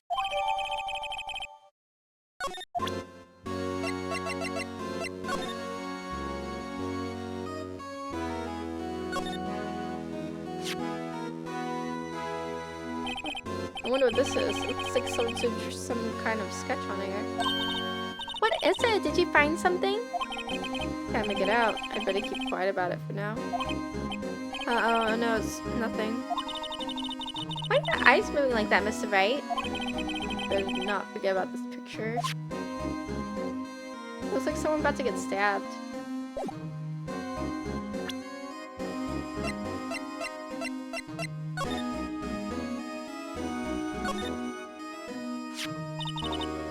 Look here, it's hard to make out, but there's a dark red stain here. Looks like blood. The piece that she has is different though. The blood stains on the other spots are just spots. This one's a line. That is odd.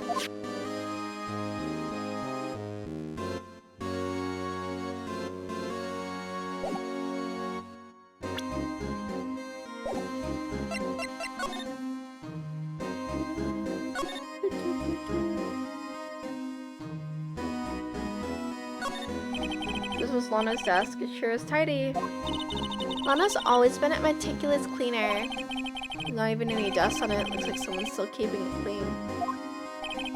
Does Lana ever come back here? No! Chief Gant must still keep it clean in memory of their partnership. And where the stuffed legends are made of. Keep it in memory of her or in memory of the crime?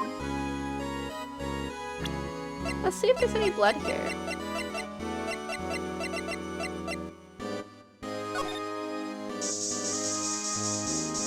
Oh, there it is.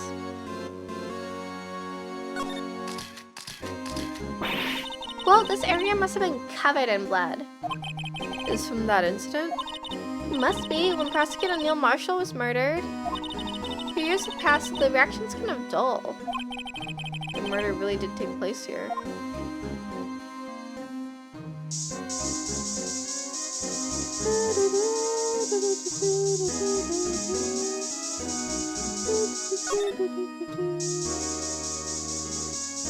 Imagine those blood on the organ. That'd be like crazy.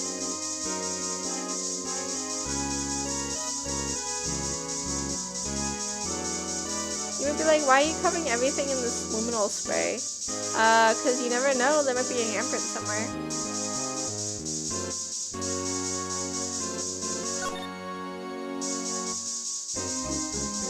I'm surprised it's only that little spot.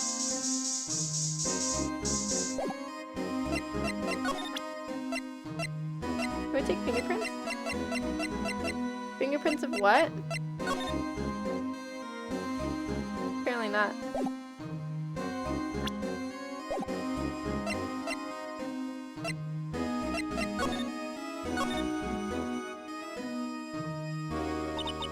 This was taken on that day 2 years ago. The day Joe Dark ran out of the questioning room and tried to kill Emma. After receiving his award trophy, Mr. Marshall took a picture here and went along with Chief Gant to question Dark. But he never knew he'd be dead just a few hours later. Do you think?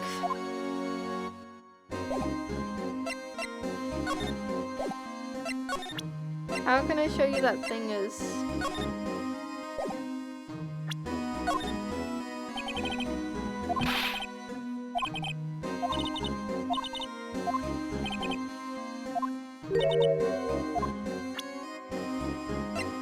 It's a leather with a handprint. Detective Gumshoe, I'd like you to have a look at this. I know what this is, so you want to take some fingerprints. That's a great idea, Detective. Alright, go to town. Sheesh. What are you doing? Why are you sticking out your hand like that? Go ahead, take my fingerprints. It's not your fingerprints we want to take. Ah! Come on, this isn't the time for jokes. We're talking about that cloth we found in the safe.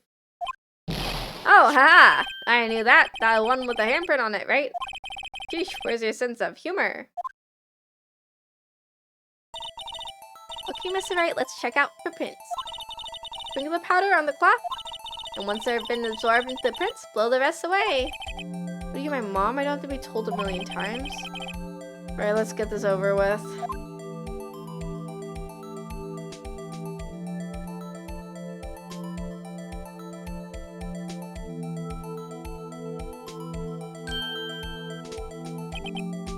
I gave it my best shot. That kind of result won't be any good for matching prints, will it? But it does look like we'll get a clearer result from this print. Okay, let's try a different finger then. I see you. This one. This would be so much better with a DS pen. Like, it's just like mashing the A button is not as exciting as tapping your screen, you know?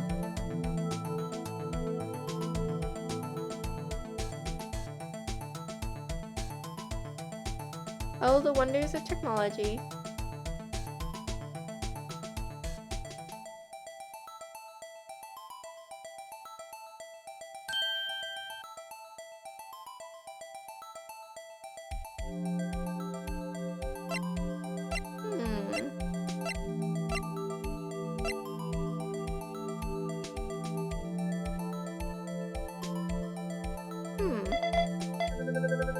That's kind of similar.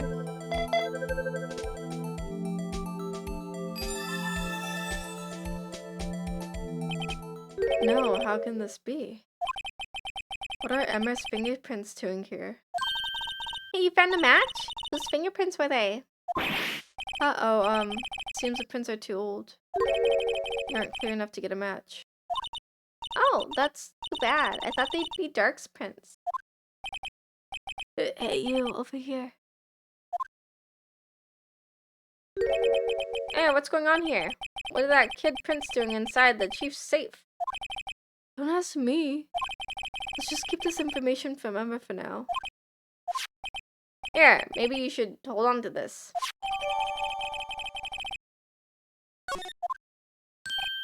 Well, was I any help? Of course. Thanks to your ID, we were able to get some hard evidence. Ah, no, that's not very kind, is it? In other words, if it wasn't for his ID card, he would have been useless. Isn't that right, you in the coat? Ah, Chief Gant! We didn't think you'd be back so soon. Ah, fortunately, I'm a man who believes in signs. As I was walking to my meeting, I happened to look out a window and saw a stray dog run right into a pole. Just then I thought of a certain detective. Do you mean me, sir? Now then, I'm afraid I'm going to have to ask you all to leave. Yes, sir, sorry. Oh, you in the coat. Me, sir? Drop off your ID card on the way out. You won't be needing it anymore. But sir. Now get out. Yeah, yes, sir. We'll be on our way too then. Wait, you, the one without the spiky hair. Don't go yet. Me, sir? I'd like a word with you.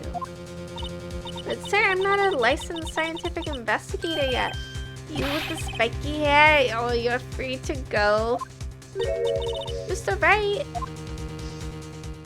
It's kind of sus to make the 16-year-old girl stay in your office though by herself. I don't like that. Look, pal, if I've told you once, I've told you 1,000 times. Chief's office is off limits. No, you just had to go sneaking in there like that, didn't you? But you said you didn't care anymore if you were fired. Yeah, but if I knew it'd be like this, I never would have said it. Now that I've seen the evidence Chief Kent was hiding in his office, I think I'm finally starting to get the picture. Well, why has she kept eerily silent about this all this time?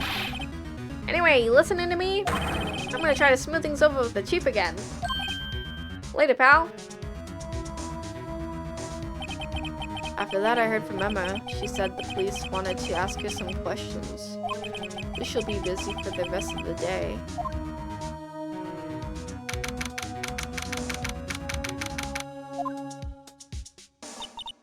I see, so the chief asked Emma to come in for questioning.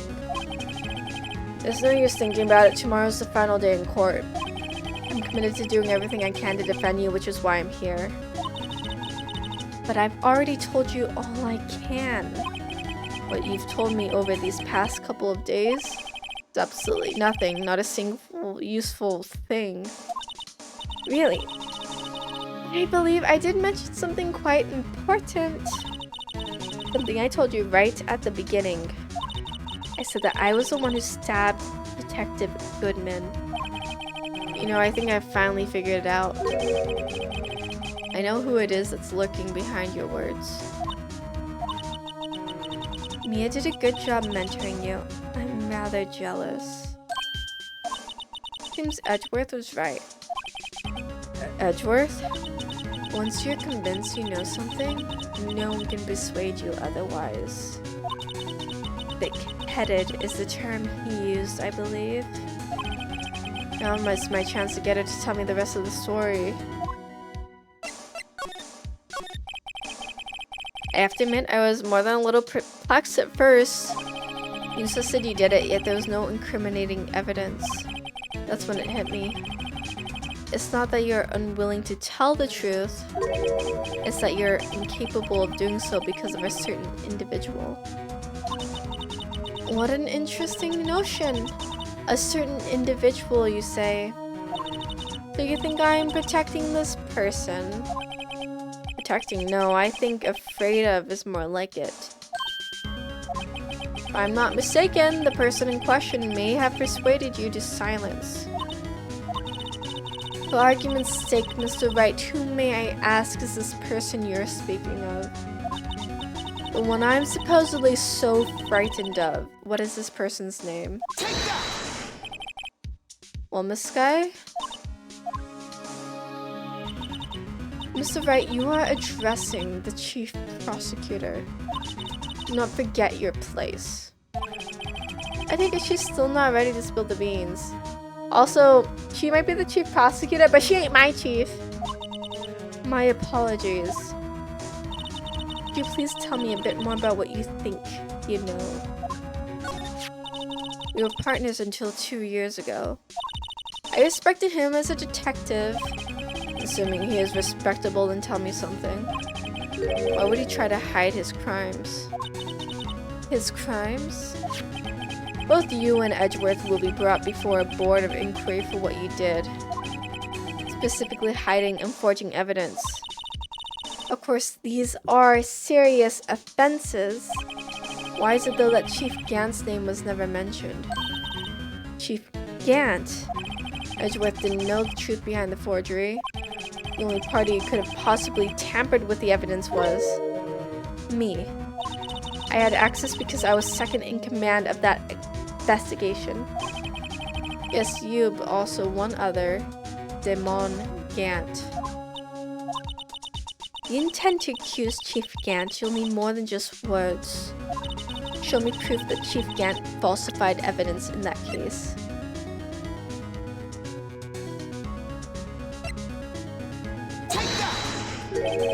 I just found this in a safe in the chief's office. This jar piece and this piece of cloth. You know what these are? They're pieces of evidence from the SL9 incident. The person concealing evidence was none other than Chief Gant himself. Now tell me, why are you taking the blame for him? Touché, Mr. Wright. As you've surmised, I cannot disobey the chief's orders, even if it means being found guilty for murder. Why not? Come now, Mr. Wright, you can't possibly expect me to be able to tell you that. 3 days ago, I had no choice but to cooperate. The murder of Detective Goodman. Or perhaps I should say, follow orders. Yes, that's more accurate than cooperate. Although I can't tell you the details, I can say that I was given an order that day. I need you to dispose of Bruce Goodman's body. You'll find it inside the trunk of Miles Edgeworth's car. Just as I suspected, despite what everyone believes, you are not the one who murdered Detective Goodman. Correct. I was trying to take the body out of Edgeworth's car. The trunk's lock was broken. I discovered that murder weapon whilst inspecting the body. The murder weapon? You mean Edgeworth's knife? No. When I found the body, this was a knife stuck in it. A knife from the SL9 incident. Serial killer Joe Dark's knife. I couldn't just leave that knife in him, so I took it out and stabbed him with the other knife. That would be Edgeworth's knife. That's right. Even though he was already dead, my hands were shaking at the thought of stabbing him. That's why I ended up cutting my hand. And that is the reason for the bandage on your right hand. Yes, it seems that I got blood on the victim's shoe as well. And then she saw me just as I plunged the knife in. Miss Starr, huh?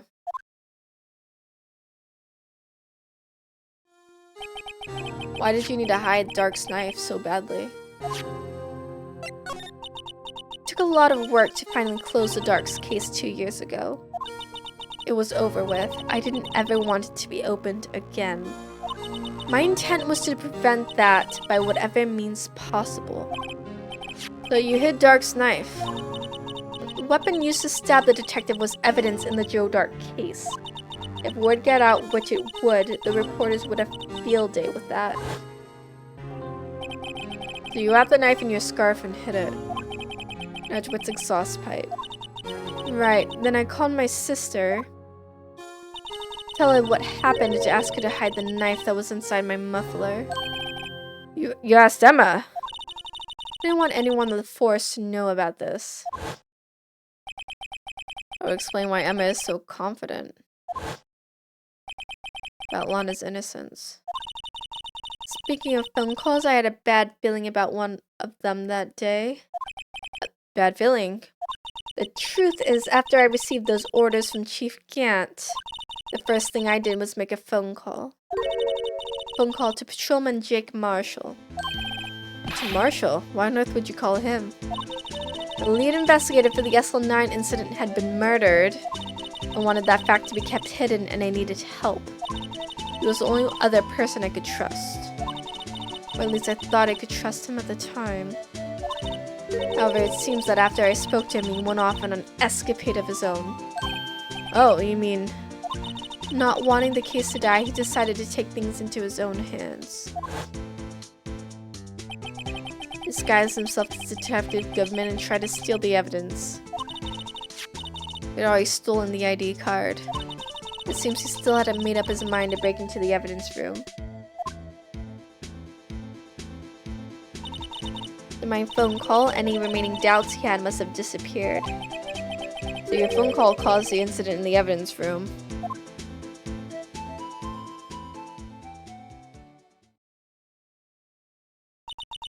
I'm afraid that's all I can tell you. Lana, you've earned my respect, Mr. Wright, both as a defense attorney and an investigator. Now please, don't pursue this any further in court tomorrow. Tomorrow's trial, there's only one way to drive off Lana's demons. We got to the bottom of everything. Detective Goodman's real murderer?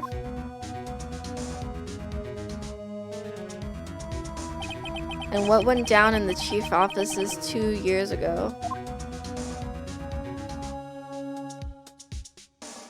Okay, we got this. We got an hour left on the clock. We can finish a court in 1 hour. We just have to prove that it was the we have to find the contradictions and prove that the chief of police did everything. This is the defendant lobby, alright, but there's no defendant. Been trying to reach Lana all morning. Where could she be? Where's Emma for that matter? It almost seems as if something's been happening behind the scenes. Oh, wrong verse. Edgeworth. Knowing you, you've already figured it out. Who the owner of the 777777 ID number is, that is. Well, I have a pretty good hunch. Looks like I'm not the only one who's figured it out. You know, the only reason this trial didn't reach a verdict yesterday, because there was still room for doubt regarding this ID record. That number does belong to whom you suspect, then no doubt will remain. After all, he hasn't been officially charged with anything. True. Not yet. In any event, once all doubt has been removed from the list, I can call for a ruling. 5 minutes, Wright, and Chief Prosecutor Skye will be found guilty. She didn't do it. I figured you'd say as much. That's why I came here to hear what you have to say. This is the first time he's ever done something like this. Oh my gosh, is he warming up to me? Lana's hiding something, and the only way we'll ever know the truth is to draw it out of her. The truth. Everything goes back to the SL9 incident. Don't be stupid. Today's the last day of the trial. I don't have time to reminisce about the past. It depends on you. If she's found guilty, you'll lose your only chance to find out what really happened. I'll think about it. See you in court, right? No, I'll see you in court. This is it. If I'm ever going to find out what Chief Gant has on her, it's now.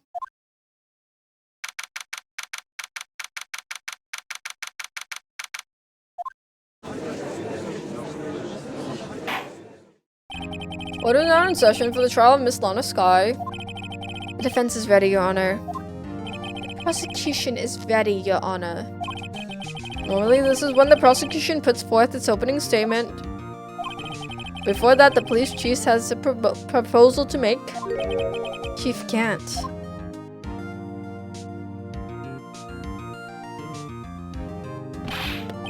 Morning, folks. How's everyone doing? Hey, have you been back to the pool yet? No, I've been drowning enough as it is in my work. Oh, that's a good one. Don't think I can top that. If you don't mind me asking, Chief, exactly what is this proposal of yours?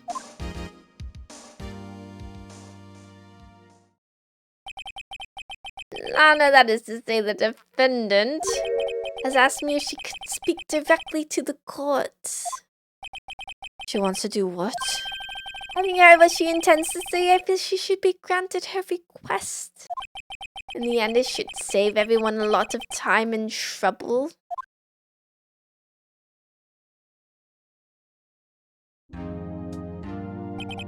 What's this all about, defendant? I'd just like to make one simple request and I'll be finished. Well then, what's your request? Your Honor, I'd like you to put an immediate end to this trial. Huh? I confess to all charges against me. On February 21st of this year, I murdered Detective Bruce Goodman in the underground parking lot of the prosecutor's office. No, Lana! Objection! You can't. Your Honor, the defendant's claim does not change the defense's plea. In that case, Mr. Wright, I no longer require your services. Lana! Your Honor, I hereby forfeit my right to an attorney. The prosecution may lack direct evidence against me, but has sufficiently proven its case through testimony and circumstantial evidence. I would like you to render your verdict now, if you please. Well, the defendant certainly has the right to self-representation. Her request is legally valid, although this is an unprecedented situation. Indeed, it appears there's no further need to continue this trial, even if Mr. Wright may feel otherwise. Lana GDI, what does GDI mean? This can't be happening. It appears the time for the verdict has arrived. This court finds the defendant. Objection! One moment, Your Honor. Mr. Edgeworth. The prosecution has not yet proven the defendant guilty beyond reasonable doubt. Gyro, no swearing in chat. My goodness. People just have a potty mouth all the time. My goodness. Any ruling at this stage would certainly be premature.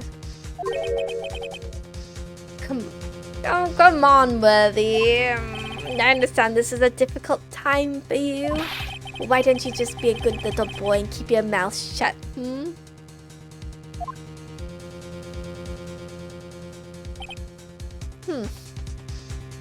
Gyro's putting secret code words in the chat. Secret swear code words. So that the people don't know what she's talking about, but the people know. The people know.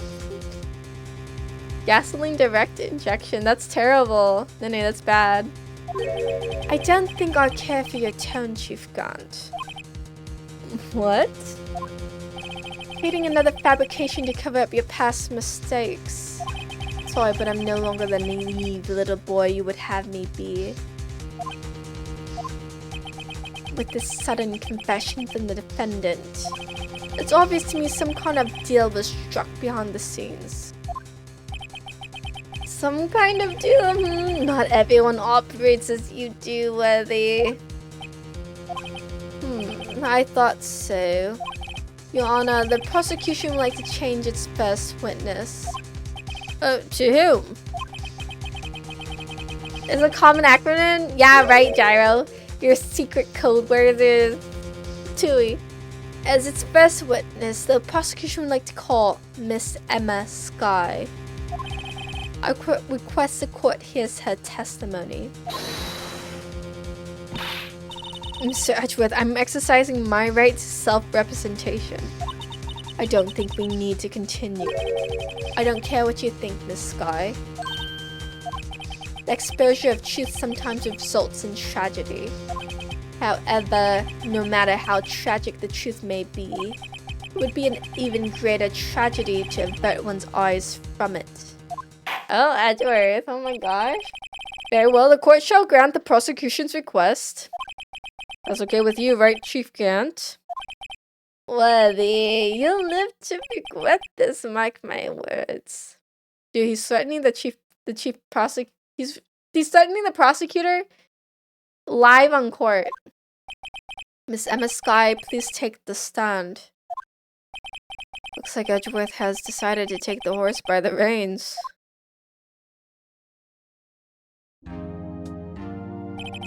Now then, witness, please state your name and occupation. My name is Emma Sky. My occupation, I'm Lana's little sister and I want to be a scientific investigator. 2 years ago, you encountered the serial killer Joe Dark of the Joe Dark killings. This is correct. Yes? I'm trying my hardest to forget about that though. I'm sorry, but I'm afraid I'm going to have to ask you to recall those events one more time. Mr. Edgeworth, please remember this trial concerns the murder of Detective Goodman. Is an incident that was resolved 2 years ago really all that relevant? Yes, it most certainly is. Well, okay then. You sure gave in fast. Now, please testify about what happened to you 2 years ago. The trip to yesteryear has finally begun. It's bound to lead to the truth behind this trial.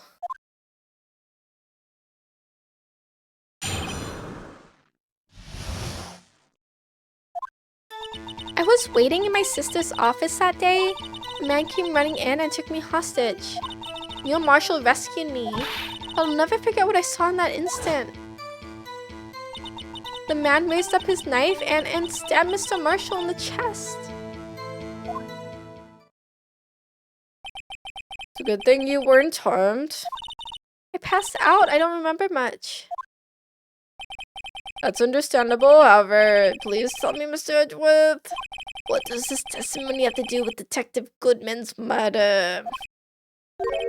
That will soon become apparent, Your Honor. You've got to admire him for his courage, considering he has no evidence. Very well, the defense may begin its cross-examination. Dude, Edgeworth gets everything he wants. I had to do so much with Phoenix to get anything.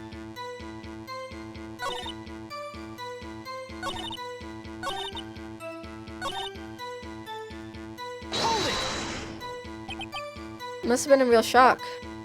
Even now, when I close my eyes, I can still see it just as clearly. Tell us, what were you doing at that moment? I believe you testified that Joe Dark was holding you hostage. When the lightning struck and the lights went out, Mr. Marshall jumped on Dark. I was thrown aside and the two began wrestling each other. I'm pretty sure I was watching them. Emma doesn't have any reason to lie. But Lana sure does. I need to get Emma to tell me as much about this as she can. Okay, we'll press her on everything then. 2 years ago, the defendant was a detective at the police department, correct? Yes, she was the second in command under the then Deputy Chief of Police Gant. My sister, she was the best detective ever. Yes, I remember. Deputy Chief Gant and Miss Sky used to be quite the pair. I believe they shared the same office. That's right. I'd always sit at my sister's desk and dream about playing that organ. I wanted to play it that day too. The police department and the prosecutor's office held a ceremony that day. Lana promised to take me to dinner after she finished her work. A man? Yes, Joe Dark. He was a serial killer. Joe Dark was brought in for questioning on the day of the ceremony. We were desperate to get anything on him that would lead to an arrest. When he saw his chance, he fled the room, right? Upon fleeing the room, Dark proceeded to take the elevator. He must have been in a panic because the elevator was going up. Then he ran into Sky and Gant's office. There was a lot of noise coming from outside, so I opened up the door to have a look. That's when I saw him. What was the prosecutor doing there? That day there were 2 people present during the Dark's questioning. Deputy Chief Damon Gant and Prosecutor Neil Marshall. Almost forgot about Gant. Neil Marshall just received the King of Prosecutors Award. Young and dedicated, he went straight to the questioning room after the ceremony. I assume that would also be why he was the first to run after Dark. When Dark grabbed me, I thought I was as good as dead. And that's why Prosecutor Marshall came running in? I don't clearly remember what happened then, but... Can you tell us about that? Mr. Marshall jumped on Dark just then. The lights went out. The lights? It was just about this time of year. It was a terrible storm, so the electricity went out. Wait a minute. If it was pitch dark in that room, you shouldn't have been able to see a thing, right? Right, but just then lightning flashed again outside. That sudden flash left an unforgettable image of the scene in my mind. I see. I told the detective about what I saw then. The detective? Yes, Detective Goodman. He was in charge of the case. Detective Bruce Goodman, the victim. You spoke with Detective Goodman about this 2 years ago. Yes, that's what's so scary about this trial. And you told Detective Goodman about what you saw. Yes, but at the time the words just wouldn't come out. That's why I drew a picture. Picture? Yes, I think she mentioned that before. Well, Mr. Wright, have you heard enough? This picture the witness drew. I believe it has a very important meaning. Objection! But the list of evidence I was given 2 years ago didn't contain a picture. Witness, would you mind if we added this statement to your testimony? Yes, Your Honor. I drew a picture of that scene, but it seems to have been lost. I have your picture. Objection! You're welcome. Mr. Edgeworth? This little girl put all her heart into drawing that picture. And yet you would insist on denying its existence? Hey, I'm not the bad guy. Now all I'm saying is that as the prosecutor for that case, I wasn't handed such a picture. That may well be. But that doesn't mean it doesn't exist. Behold. This is the evidence list for the SL9 incident. Please turn it over, Your Honor. Turn it over. Yeah, what's this?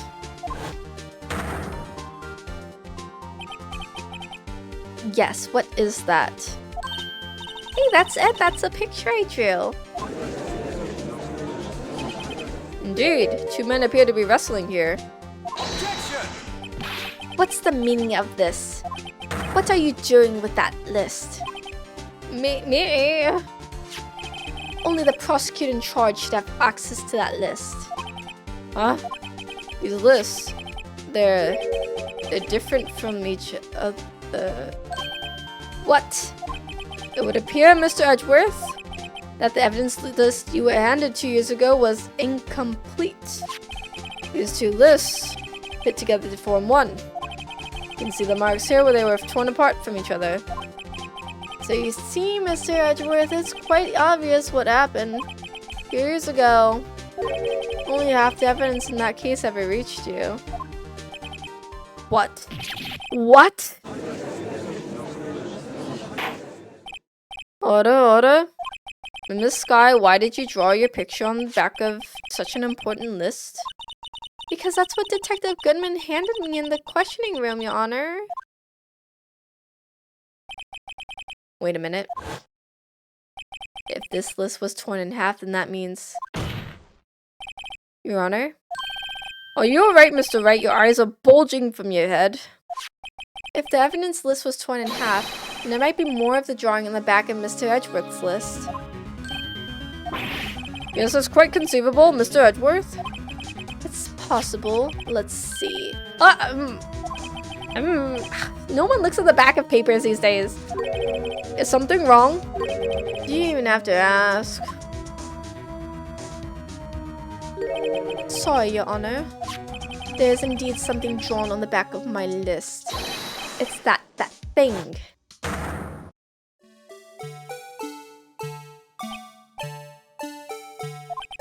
That's that thing. That thing was dancing in the evidence room.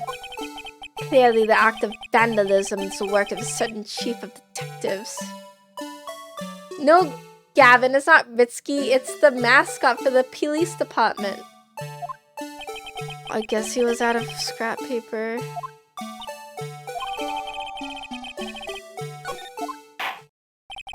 Very well, witness. Will you please testify about this picture you drew 2 years ago? Yes, Your Honor. What's wrong with Emma? She seemed to be thinking about something when she was looking at that picture. What do you mean, oh, brass? What are you trying to get at? What are you trying to get at, Gavin? This is the picture I drew 2 years ago. The flash of lightning was so bright, all I could see were shadows. After that, I must have fainted. This picture shows exactly what I saw in that instant. You think a flash of lightning could put such an image in your mind? Thanks to that, though, she was able to show us exactly what she saw. Well, I don't see any contradictions here. Clearly shows Joe Dark about to murder prosecutor Neil Marshall. The judge, do you know what people look like? These are scribbles. These could be anybody. The defense may now begin its cross-examination. I'm gonna press her on everything, but I want to first get a better look at that drawing.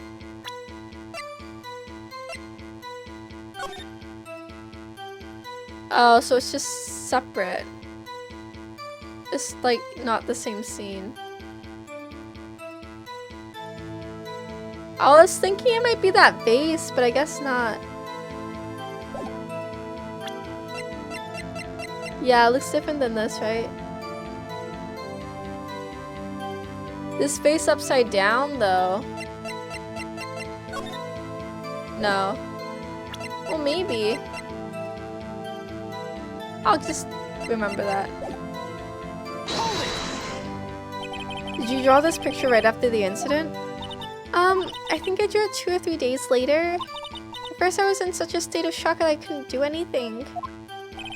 During that time, the investigation team was reorganized. Detective Goodman was placed in charge, under the direction of Damon Gant and Lana Sky. 2 or 3 days later. Memory should still have been fresh in her mind. And it's kind of huge though, maybe vase? It might be the vase, but it really does look like the mascot for this. It really does look like this guy's head. You see that? But I'm gonna keep the vase in mind. Excuse me, witness.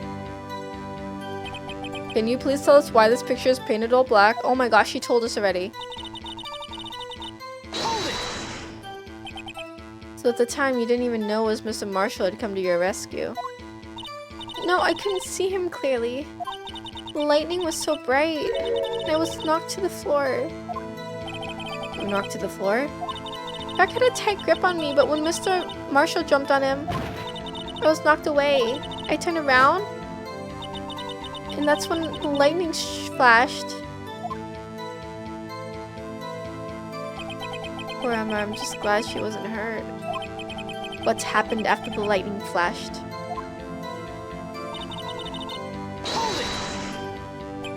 You mean you didn't see the actual murder take place? No, I'm sorry. Objection! The flash of lightning only drove off the darkness for a split second. Not only that, but the trauma of the situation understandably caused the witness to faint. You really need to torture this girl any further. What? Hey, I'm not the bad guy here. Hey, he just said that too. Anyway, this picture.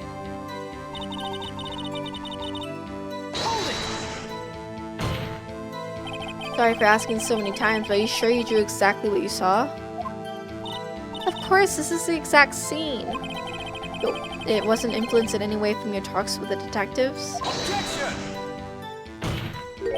Are you insinuating we somehow manipulated her memory, Mr. Wright? No, of course not. I better watch out, or he might find some way to cut my salary. I drew this picture before I heard anything from the detectives. So I don't think anyone's story would have influenced my... Mr. Wright? Is there something that's bothering you about this picture? Huh? Oh, well... That's strange. She claims it's exactly the scene that was imprinted in her mind, and yet... There's clearly a contradiction here.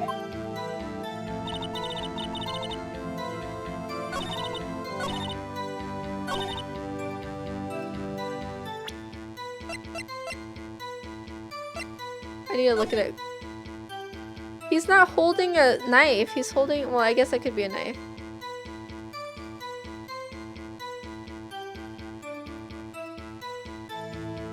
What's around his neck? Like, I can't tell if she's bad at drawing or if she did that on purpose. I need to look at a picture of the guy.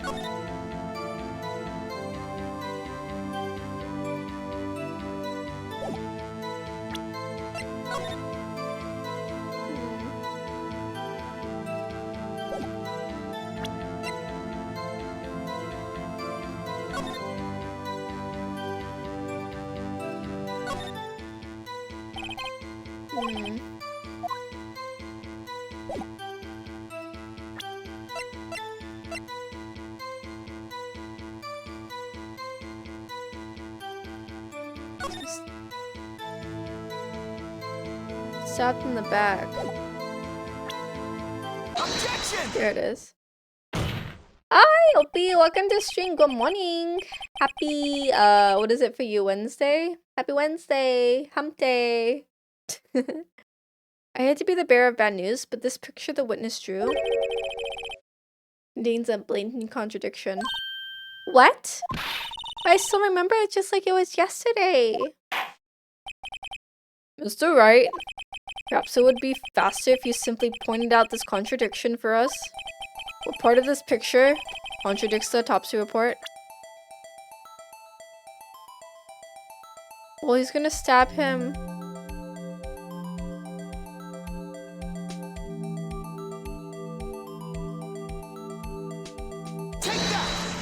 Please. I think it's this part here.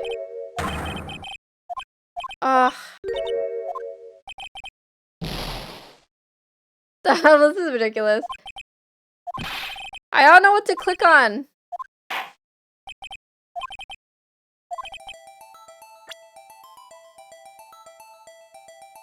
Because the fact that it's not hitting the back. I don't know what to click on. Wait a minute. Yeah. That's why I was like, oh, he's grabbing that. Why would that go in the back?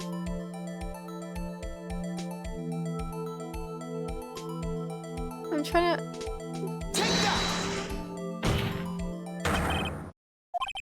Take a look at the knife the man is holding. If you look close, you can see its tip is broken. But Mr. Wright, look at the evidence. See the murder weapon? Its tip is broken too. If I recall, if the knife was found broken off in the victim's body, it was a conclusive piece of evidence that proved Joe Dark was the murderer. I'm afraid it's not so simple, Emma. Objection! And where, pray tell, could you possibly see a problem? It's obvious, really. The victim suffered a single stab wound to the back. If the evidence was only stabbed once, then the murder weapon should not yet be broken. Ah! What's the meaning of this? Perhaps the knife was broken beforehand. Objection! Sorry, but I'm afraid that's not possible. The tip of the knife was found inside the victim's body. If it was broken beforehand, it couldn't possibly wind up there. That's right, but what does this mean? Oh my gosh! The tip of the knife was undeniably discovered within the victim's body. The only possible explanation is that the witness's memory is mistaken. Objection! That's why I asked her so many times if she was sure she remembered correctly. I believe you were annoyed at the time, but she was sure she remembered correctly. But there's no other way to explain this inconsistency. Objection! Not so fast, Mr. Edgeworth. Here is another explanation. Have you forgotten already? About a little something called falsified evidence? You're treading on thin ice, right? All I'm saying is that this broken knife tip might be the piece of evidence that was forged. Can't deny the possibility. No. What?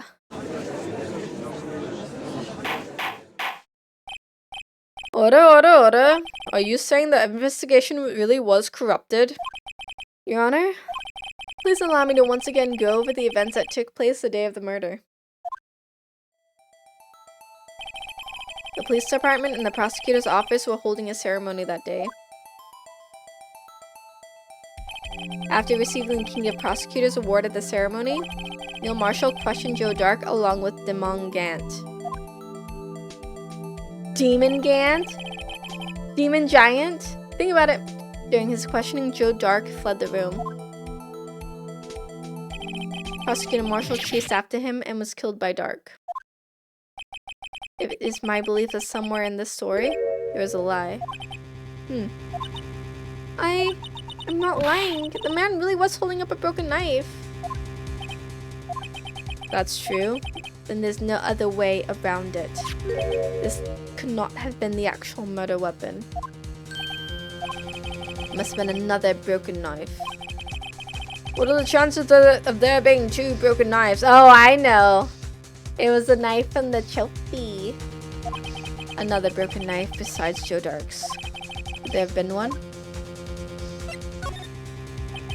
If the witness is this adamant about the accuracy of what she saw, it can't just be explained away by simple observational error. Mr. Wright! That instant, Emma really did see a broken knife. I assume then that you have some information about this other broken knife. So please feel free to enlighten us. The murder weapon was already broken prior to the murder. There's only one way. Take a look at this. Here's the real murder weapon. If anything's broken here, it's you. Huh? I'm sure this must all be very amusing to you, Mr. Wright. But may I remind you that the fate of What?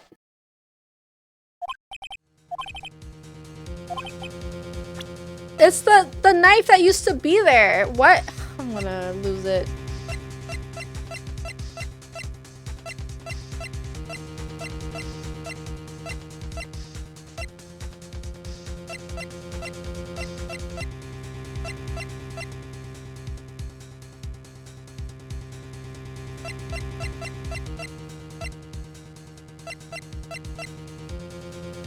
Do I have to show this?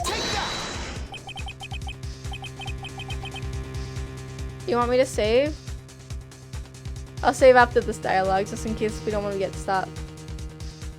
The answer lies in the past. 2 years in the past. Right here inside the picture. See, I was trying to show the trophy and then I showed the trophy and they're like, you're stupid. I'm like, well, I have to show this picture instead? It's the same thing. The trophy is right there. Oh my gosh. This is a picture of the awards. Oh, yeah, we can save here. I knew exactly what evidence I needed, and it just was not the right one. But anyways, I saved. Hope you're happy. This is a picture of the awards ceremony. Ah, what is it, Mr. Edgeworth? It's the broken murder weapon. Notice the award Prosecutor Marshall is holding.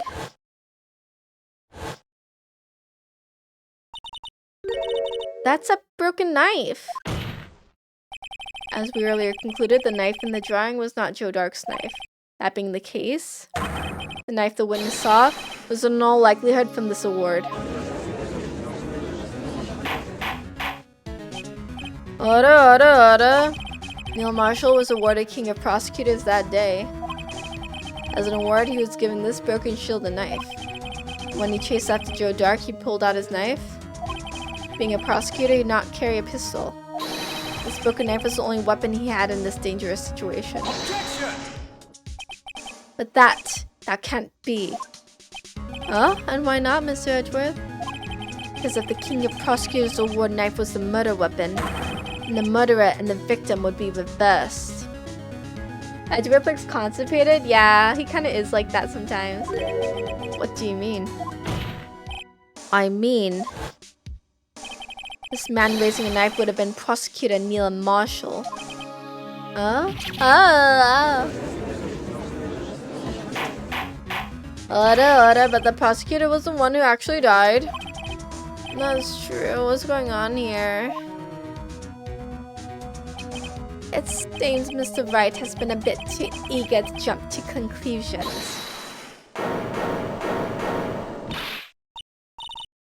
Wait, I remember now. I remember everything. Witness? Mr. Edgeworth? What is it? Could you show me your evidence list again, please? His list? The one with that picture scribbled on the back?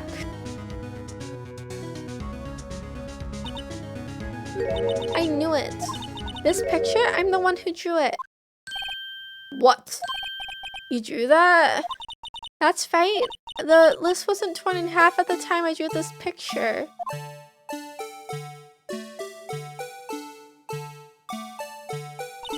All this time I've been trying so hard to forget.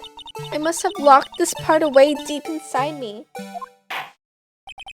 Perhaps it would be best if we added this to the witness's testimony. Would you please tell us what you recalled, Miss Sky? Yes, Your Honor.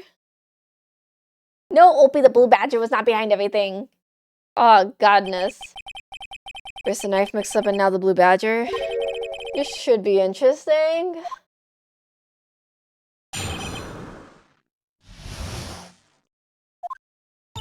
When I saw that man raise his knife, I panicked and rushed toward both of them.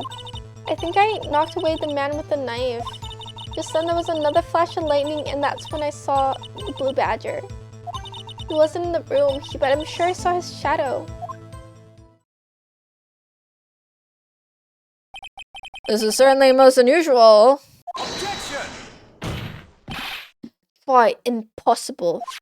The chief of detectives hadn't even designed him until this year. That would mean he didn't even exist 2 years ago. Yes, well, the defense may now begin its cross-examination. Stop! Please, don't pursue this any further. Lana. What's the meaning of this? Please remain seated in the defendant's chair. But you can't do this. I've already confessed to the crime. Why can't you just leave it at that? Chief Prosecutor Sky. We've already come this far. It's too late to turn back. Silence. The defense will now begin its cross-examination. Bailiff, please detain the defendant. Since we're finally getting to the core of the matter. We'll press her on everything, or will we?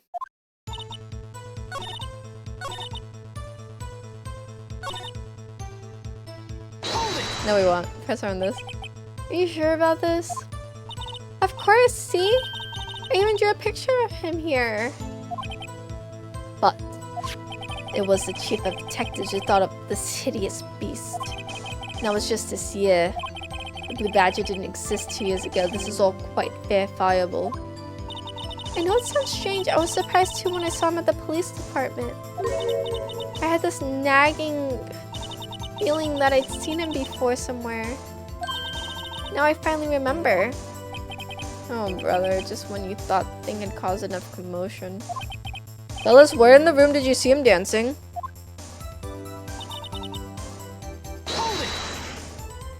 His shadow? So you mean you didn't actually see his face with his winning smile and all? That's right, but I still remember he had 3 creepy horns. Objection! This is pointless. That thing couldn't have possibly existed 2 years ago. The witness must be mistaken. Objection! That may well be. But what's important is that what caused her to think she saw what she did. Oh, and I suppose you have an explanation. If so, by the normal means, please tell us what this shadow really was. What was it Emma saw when that lightning flashed? Who was this blue badger, really? It's the vase. If the blue badger hadn't even been dreamt up when Emma drew this picture, then she's certain she saw its shadow. Ladies and gentlemen, it is the defense belief that on the fateful day 2 years ago, there indeed was something that looked similar to the blue badger. Something that is now sitting in this very room. Mr. Wright? In this room? Very well, Mr. Wright. What is it the witness saw in this instant? Please show us this mysterious blue badger look-alike.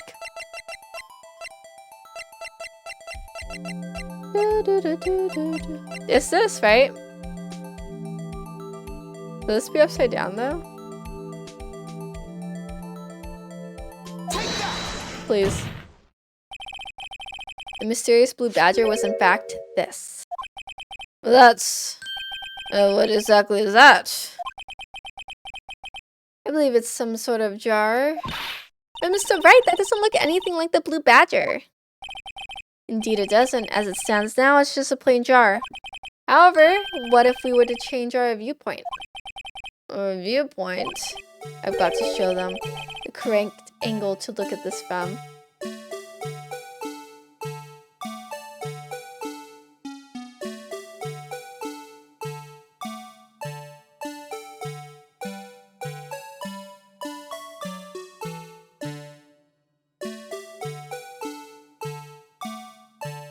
Snaps.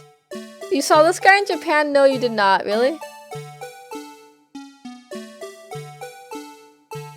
Oh, there's a piece that's broken off. Like this?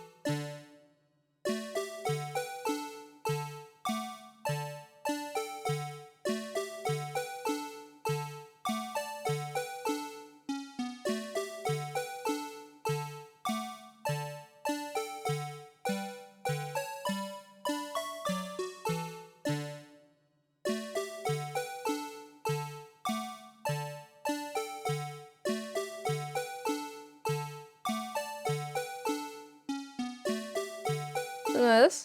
Take that! Objection!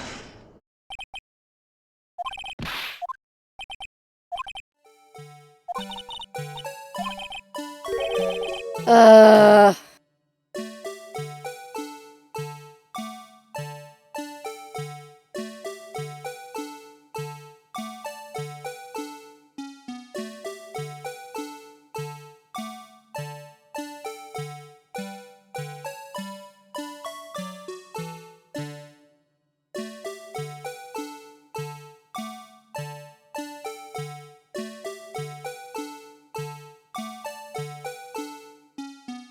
I don't know how to rotate this in a way to make it look like the blue badger.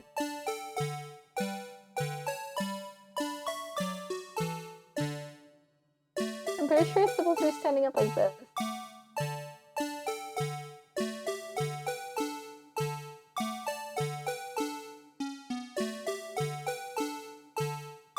Wouldn't it just be like this?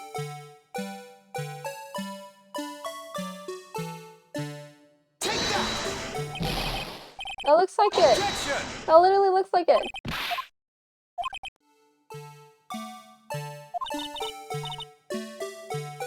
Round it more down.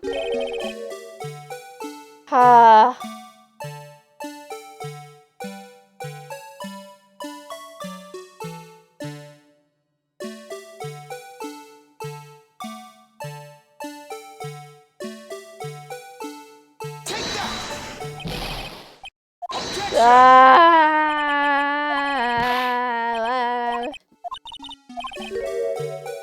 At least we have infinite tries.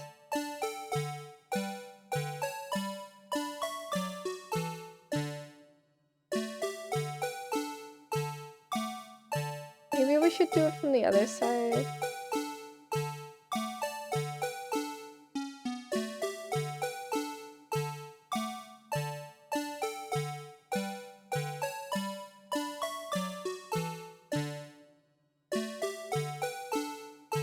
looks even less like it though. Do I want to hit? Am I doing really bad? The bottom of the base should be the jingle ball? I thought I tried that already. Like if it was like this.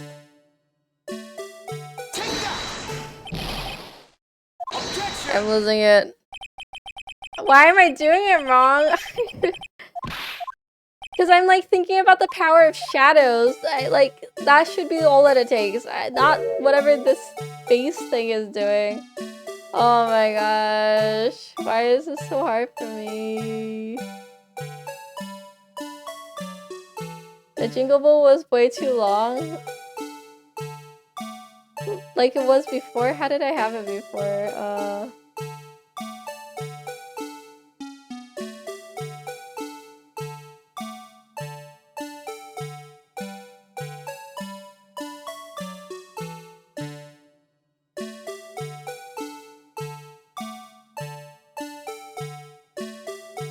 Like that?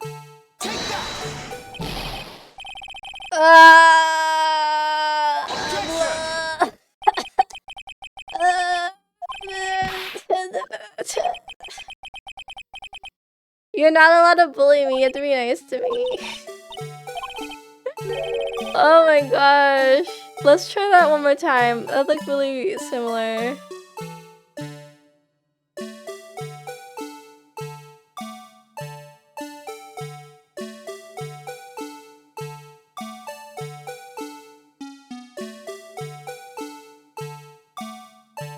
This looks exactly like it, doesn't it? Doesn't this look exact?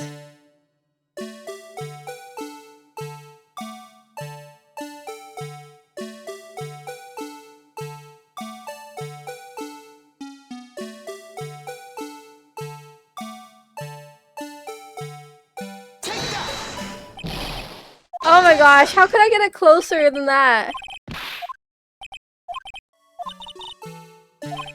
Should I show them the other way?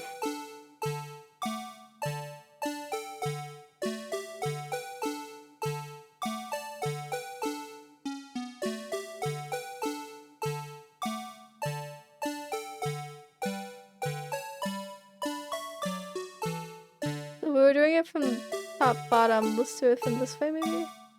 Wait, this wouldn't make sense.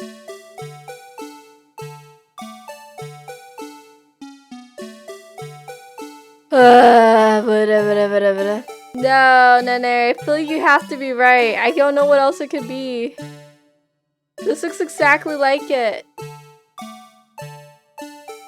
This is literally it. Doesn't this look exactly like it? Doesn't this...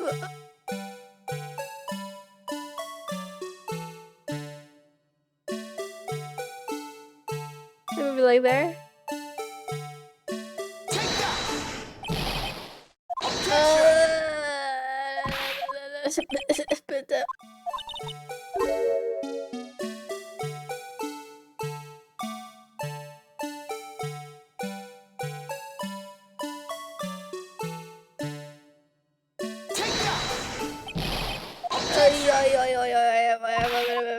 I'm just gonna adjust every angle slightly.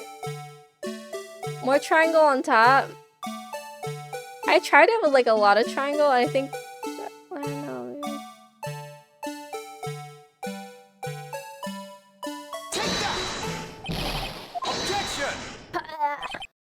This is gonna take me half an hour.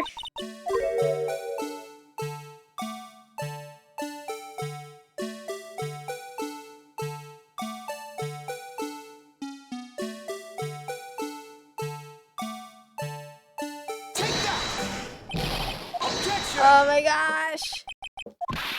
Is this...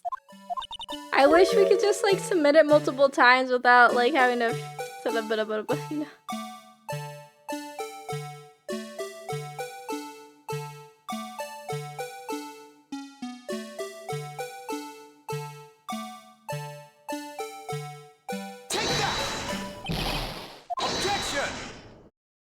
I wish we could have like a little bit of a hint.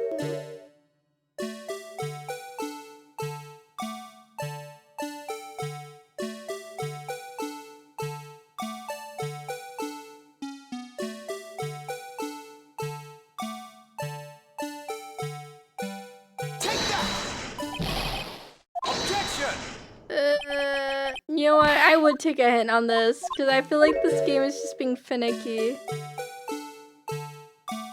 Which I say now, you guys have already given me hints. I could just adjust it a little bit every time.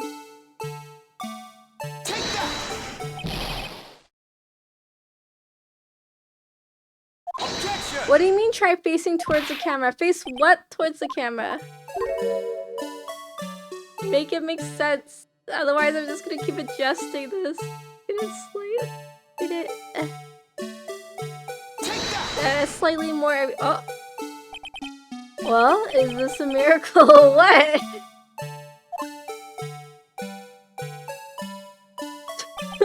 No one can possibly deny this jar's resemblance to the blue badger.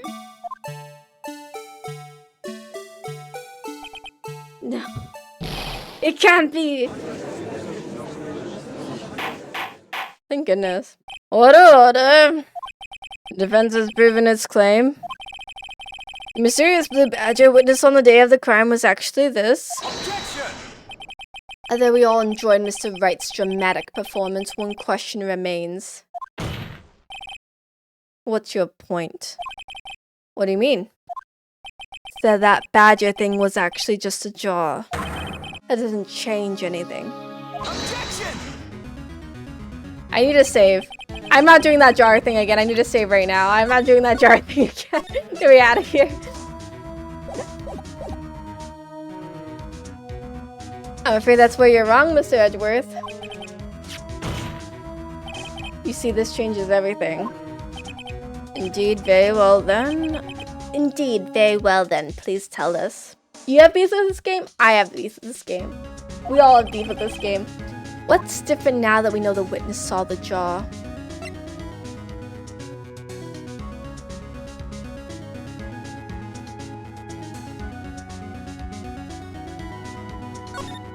Please, allow me to take these in turn.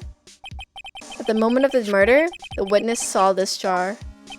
At a very specific angle, I might add, Mr. Wright. It was well knowing this. Where could she have seen this jar? Where? The location of the jar is shown in the picture taken on the day of the crime. It's on the shelf of the office of Demongant. The body was found lying near Lanaskai's desk. Witness testified so herself. Objection! Yes, and it is these two facts that reveal what actually transpired. You see, the struggle between Dark and Marshall did not take place in Lanaskai's office. It happened on the other side of the room, in Chief Gant's office. Objection! Are you implying the murderer moved the victim's body? You know, whoever does the VA for their objections, I wish they VA'd the game. Because I'm like, they have nice voices. From Demongant's office to Lanaskai's office. Yes. Why would he do that? There's no reason. Exactly. If there wasn't a reason, he wouldn't have gone through the trouble. The only logical conclusion is that there was a reason. Do you know what the reason was, Mr. Wright? I finally figured it out. This is why Lana tried to stop the trial. It's too late to quit now, though. Please recall the witness's testimony. She said she knocked away the man who was holding up the knife. In the next instant, the jar was hit and flew through the air. Now tell me, what could have sent the jar flying? Oh, that would have to have been the impact the man made when he was knocked into the wall. Ladies and gentlemen, I may draw your attention to this picture once more. The man was knocked in the direction of the shelf of the jar was sitting on. What would he have hit? Ah! Sam Riegel voiced Phoenix in this game. Who voices Edgeworth? The suit of armor holding a very sharp and dangerous looking sword. Yes. Is it the man who was knocked into the armor was carrying a broken knife? He would have had to have been Neil Marshall, wielding the King of Prosecutors trophy. No, Mr. Wright, you can't be thinking. Yes. There's another possibility of what actually transpired in that room. Another possibility? Of course, the perpetrator would have had no idea, but nevertheless. I don't know if I can go through with this. Mr. Wright, what's the matter? The events took place as a defense theorizes, and the outcome is obvious. In that moment, assuming the man Emma Sky knocked away was actually prosecutor Neil Marshall.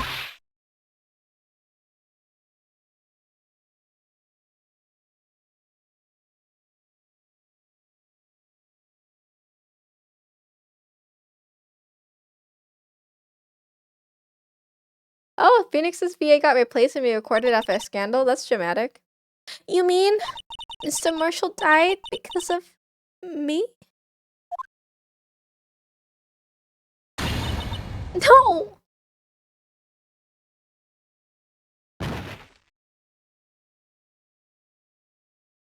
No wonder little Miss Chief Prosecutor was so desperate, Miss Lana Sky. Never imagined her testimony would lead to this. Who was the witness who took the victim's life and then proved so with her own testimony? This is unprecedented.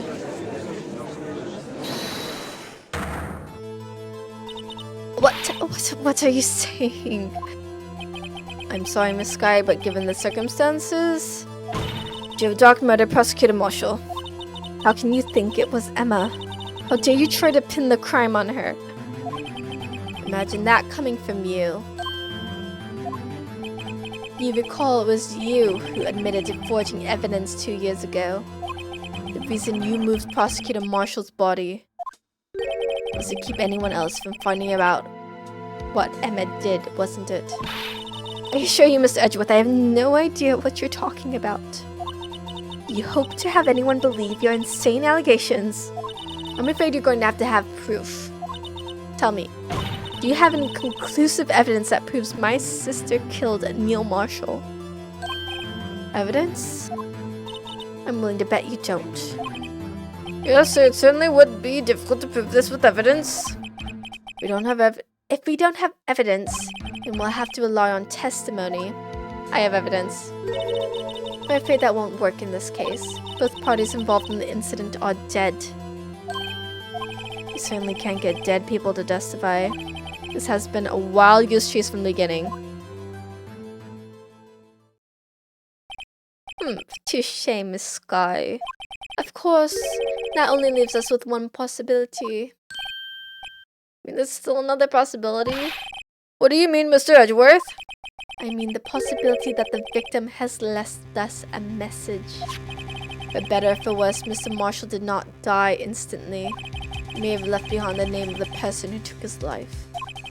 In one manner or another. That's impossible. Well, Mr. Wright, this is the only possibility left to you. A message from the deceased. Does such a message exist? I've got to think back to the court record. The real murderer's name that the victim may have left behind.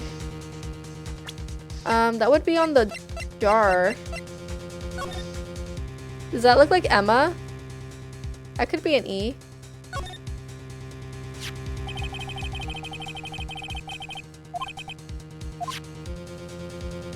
Wait, I want to look closer. That could be an EM. That kind of looks like Emma, actually.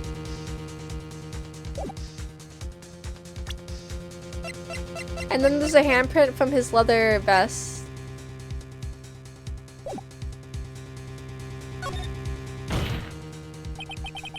This message from the deceased is already in our position.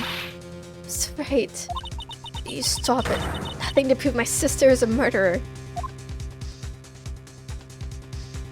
Do not be mistaken, Miss Sky. 11037 moment. I have no idea what that means. I do not remember whatever that is. Our purpose is not to accuse Emma of any crime. There is only one thing we seek. The truth. No matter how painful it may be. Now then, Mr. Wright, please show us the piece of evidence that conveys a message from the dead. In the jar. Please. This is the message left by the deceased. This is that blue badger from before, right? Oh, he's going to just speak the killer's name. That thing could, I'm sure it would. Looks like everyone's forgotten this is just a jar. A message was left here on the surface of this jar. What do you mean?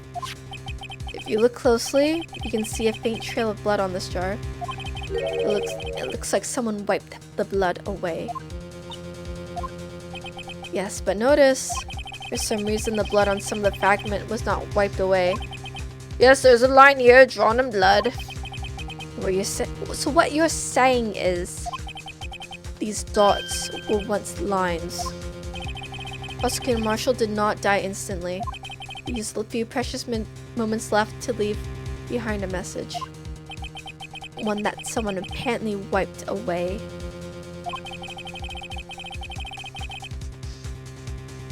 Blood must have seeped into the jar where the lines changed directions. Precisely so. All we need to do is connect these points.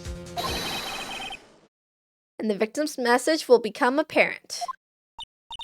No. Mr. Wright, what kind of message did the victim leave for us? Your Honor, I believe these bloodstains will reveal to us the answer. I gotta connect the dots to make letters and learn one thing the victim would have written, given the circumstances. The murderer's name. And it says Emma.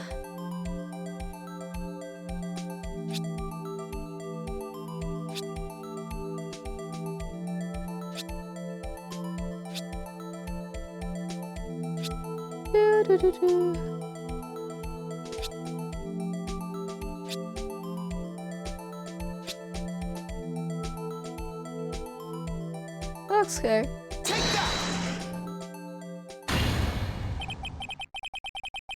We're not gonna play Ace Attorney all year.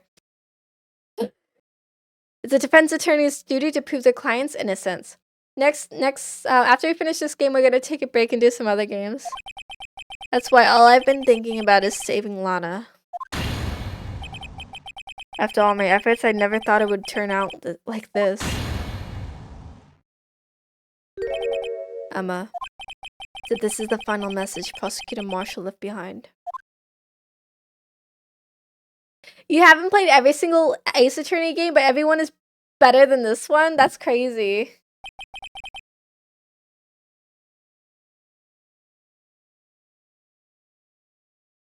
I only have the trilogy in my Steam library, by the way.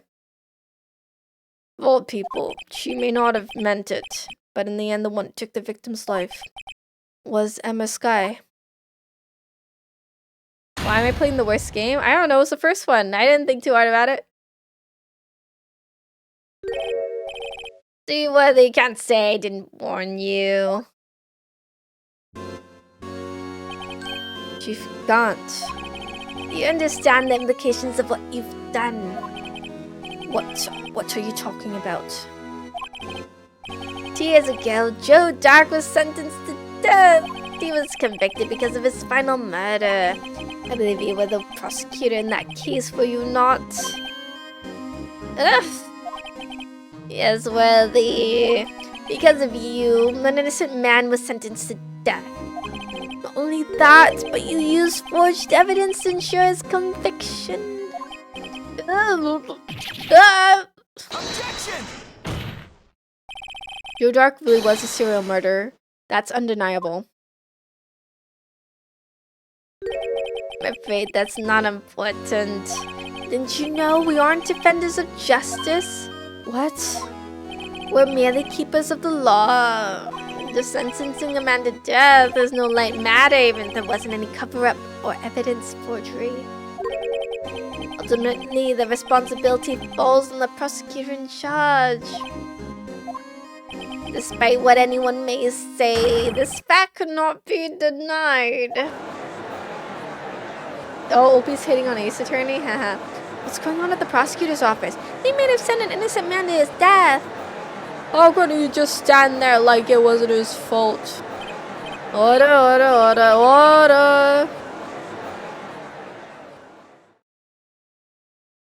Gavel's pounding fell on deaf ears.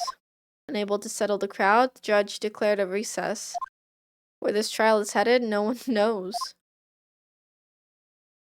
Dude, I feel like we're at the end of stream, but I know we're just one section away from the end. Like, we just have to accuse Chief of Police and it's over. We're at the end. I'm like, we can't just stop here, right? We gotta finish it. It's the last day of the trial. Sorry, Edgeworth. I didn't mean to get you in trouble. Don't worry about it.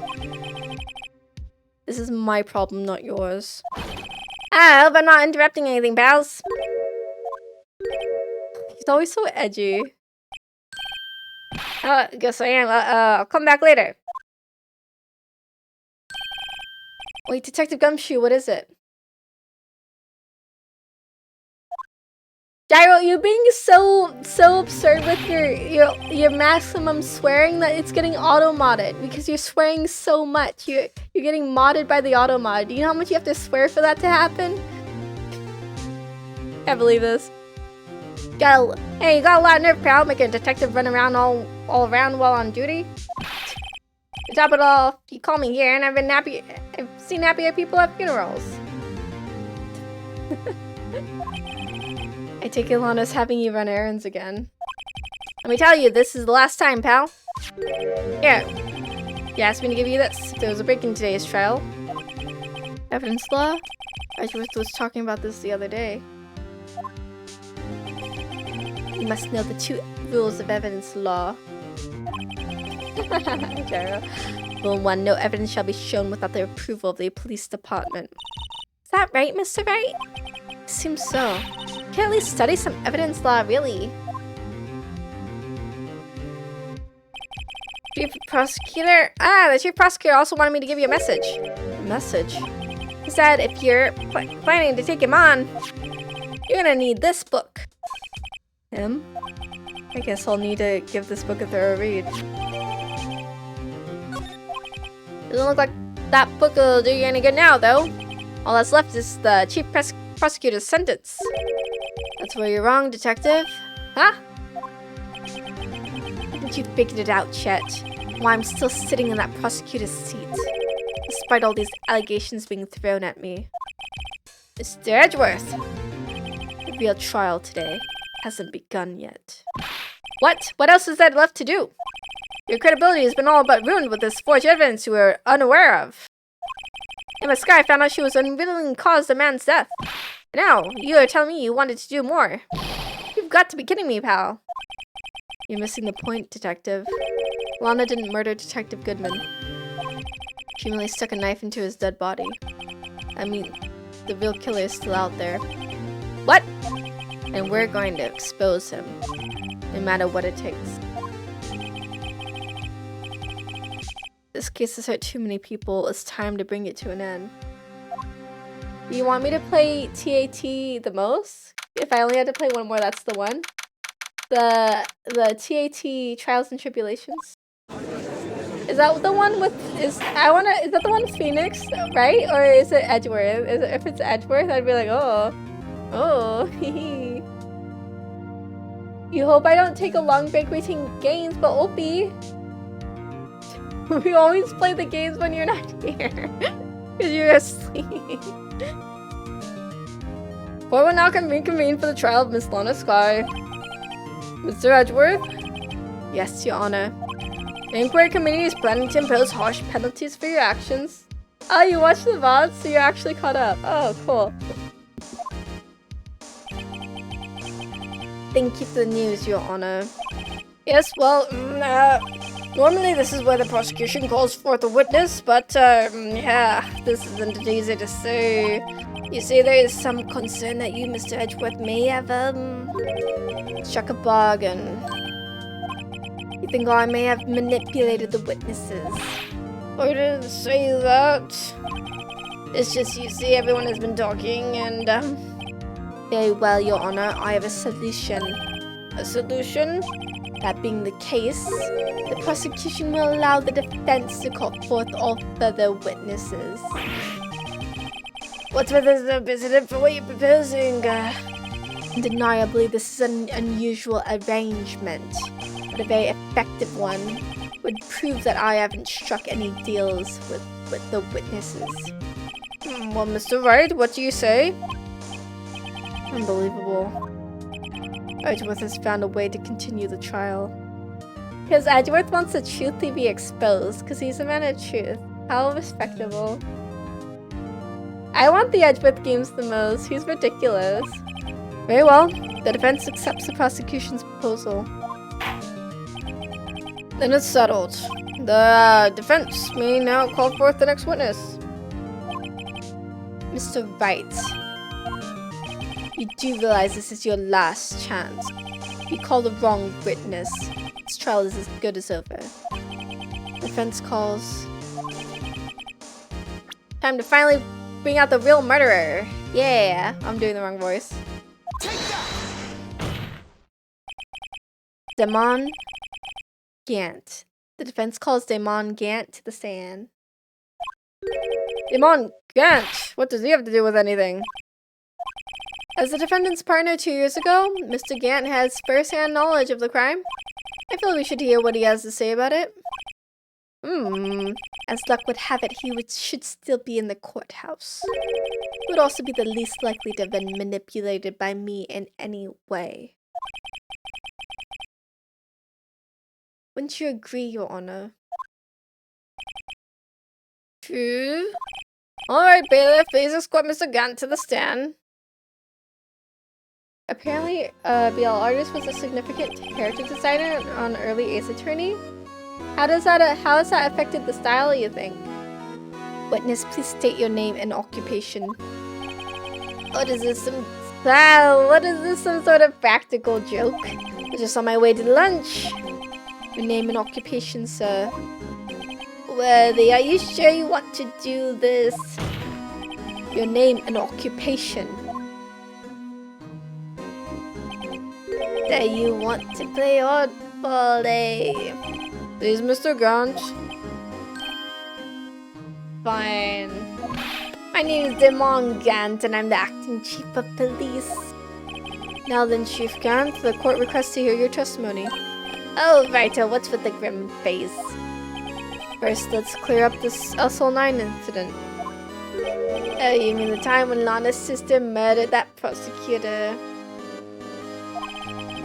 She's one of the reasons the Phoenix and Miles are similar ages. Oh, and shared backstory? Oh, that's wiki assumptions. Is that maybe accurate? A little spicy. Personally, I think it's been made pretty clear already. There are still some things unaccounted for. Oh, like what? Like the role you played in all of this. Son, either you're very brave or very foolish. You're aware, of course, that a police chief has all kinds of weapons at his disposal. Why am I being threatened in court? Why is this guy allowed to threaten me in court? Weapons? Sure, take my testimony, for example. You don't have to give it if I don't want to. What? Is that true? I'm afraid so. The chief of police has the right to refuse to testify. Cook dinner spicy, do it. Of course, such an action carries with it certain risks. Don't worry, I'm not here to hinder your trial. Just remember, if this turns out to be a big waste of time, don't say I didn't warn you. What are you cooking, Spicy? Very well, the witness may now begin his testimony.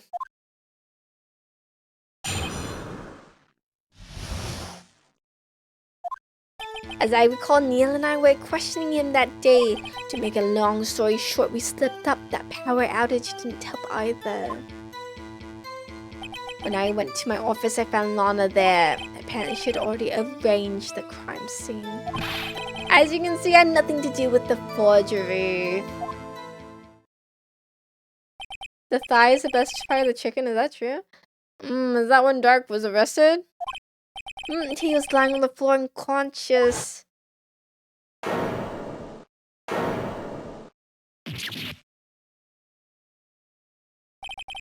When Emma sent Neil flying, it seems Doc bumped his head.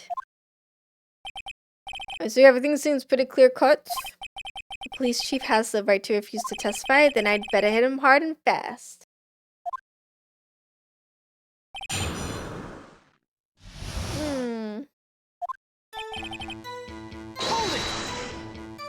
As I recall, the ceremony was held at the police department that day. Yes, that's right. I guess you could say I'm a workaholic. After winning his award, Neil was all fired up too. That's probably what spooked Doc and made him run away like that. Was the defendant Lana Sky also present in the room? I don't quite remember. At the very least, she wasn't there when Doc ran for it.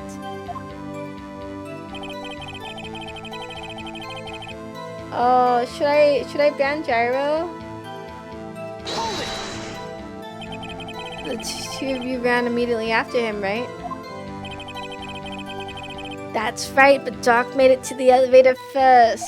So Neil and I split up. He went upstairs and I went downstairs, I guess you could say.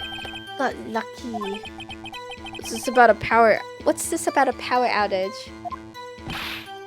Oh, that. The elevator stopped all of a sudden and I got the shock of my life. Well, probably not as shocked as Neil was when that knife went into his heart, though. That's not funny. Did you tell us what you saw? It was a shocking sight. Neil and that serial killer were lying in a heap on the floor, all tangled together. Dark was also lying collapsed on the floor. As apparently he hit his head and was knocked out.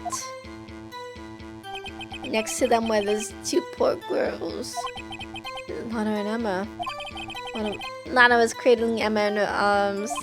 Looking back at it now, she must have already known what her sister had done.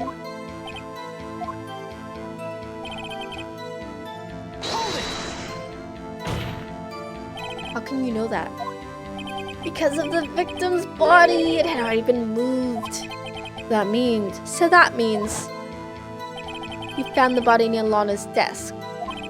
That's right. I think you said earlier, it was my suit of armor that really stabbed the prosecutor. Yes. Anyway. So you're saying that the forgery had already been taking place by the time you arrived at your office? That's exactly what I'm saying. You can understand how Lana must have felt. Removing a body and hiding evidence are inexcusable no matter what the circumstances. Is that how it really went down? Staring at the witness won't do you any good, Mr. Wright. If you're going to stare at anything, you'd better off staring at the court record. Wally, always a smooth talker. Which piece of evidence ties Gant to the forgery? Lana did admit to forging evidence. That can't be the whole truth. Somehow I've got to link Gant to the incident. Well, he hid evidence in his locker. We already know that.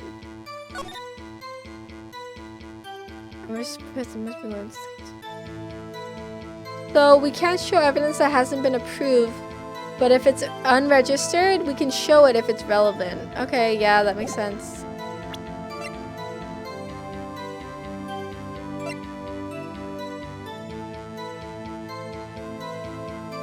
I mean, he had this hidden, and it was half the evidence, so he hid that.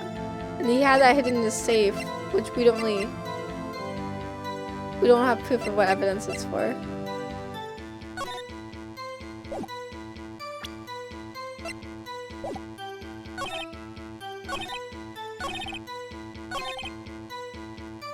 I'm gonna present the list. Objection!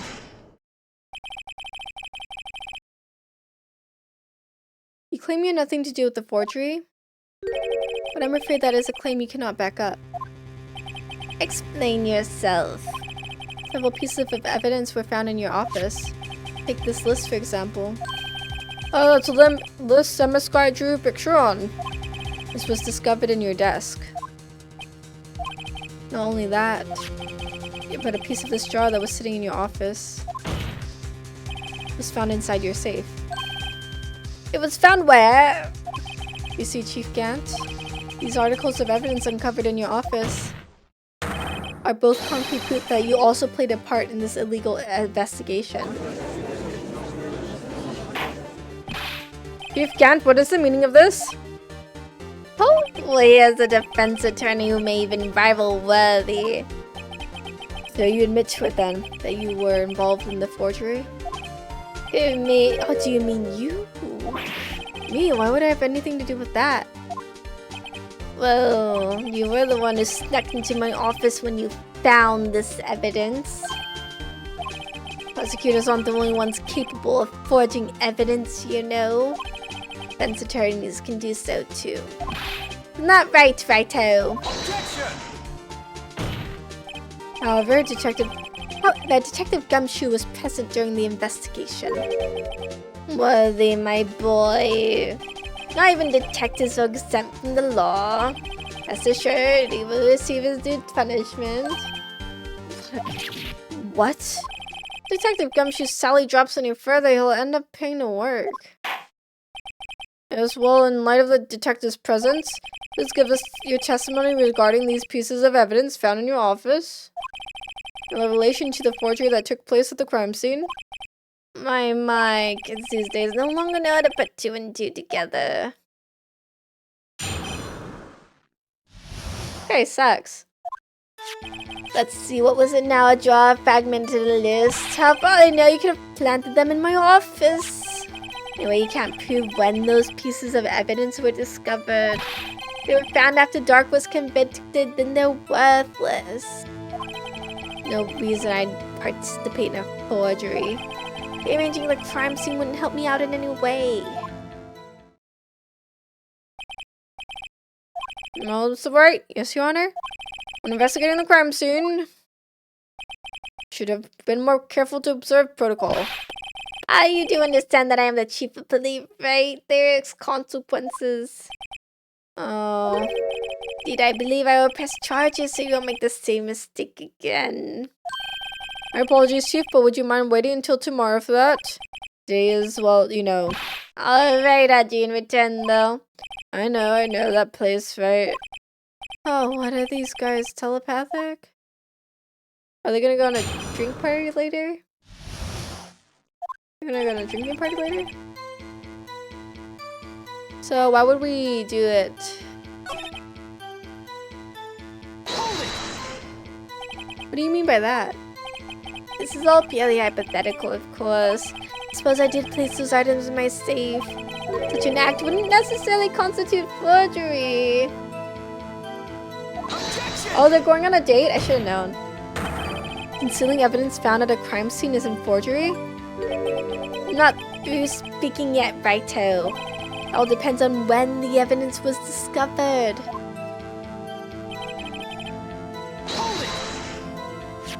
Are you saying this jar fragment wasn't discovered in the initial investigation? It would appear not, after all, it wasn't listed in the evidence list. All we know, it could have been suddenly materialized the day after Dark was sentenced. Objection! Oh, and wouldn't that be convenient? Right. Chief is talking about a possibility so long as you can't rule that out. Your remarks, however clever they may be, will only succeed in wasting time. Tell me something I don't know. Come now, Vito. Think about it.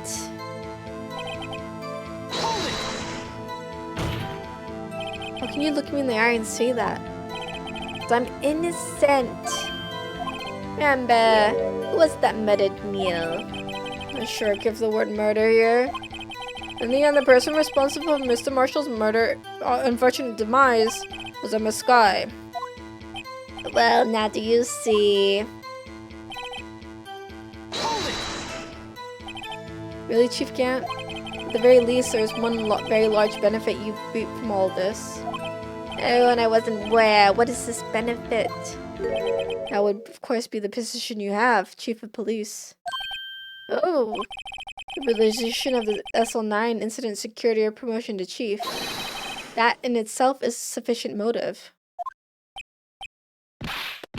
Well, that's a good one. Huh? Do you really think I'm that incompetent? What do you mean? Even without that case, I was already in line to become the next chief. The realization of SL9 merely sped up the inevitable a little. Is that true, Edgeworth?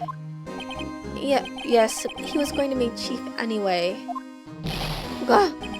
Careful when pointing that finger, you might wind up being the one pointed at. So that means there's only one possible motivation for you to commit forgery. You didn't do it for yourself. You did it for someone else. Don't be silly, Weather. You know me better than that. There are only 3 people I look out for. Me, myself, and I. It's out in the open now. Adju, would you mind if I change my testimony a little? Oh, by all means, please do. It wouldn't be anyone's accomplice if there was nothing in it for me. Nothing in it for you? I'm sorry if the only person I care about is yours truly. That girl, Lana's little sister, was it? If you think I felt sorry for her, you'd better think again. You're right. You're right. You don't feel sorry for anyone. Be tough on crime and tough on people. That's how I was raised. You seem to be lax enough on yourself, though. Oh, well, that's a good one, Worthy.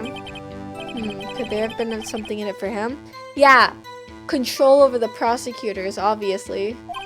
In his selfishness, would he have helped someone out?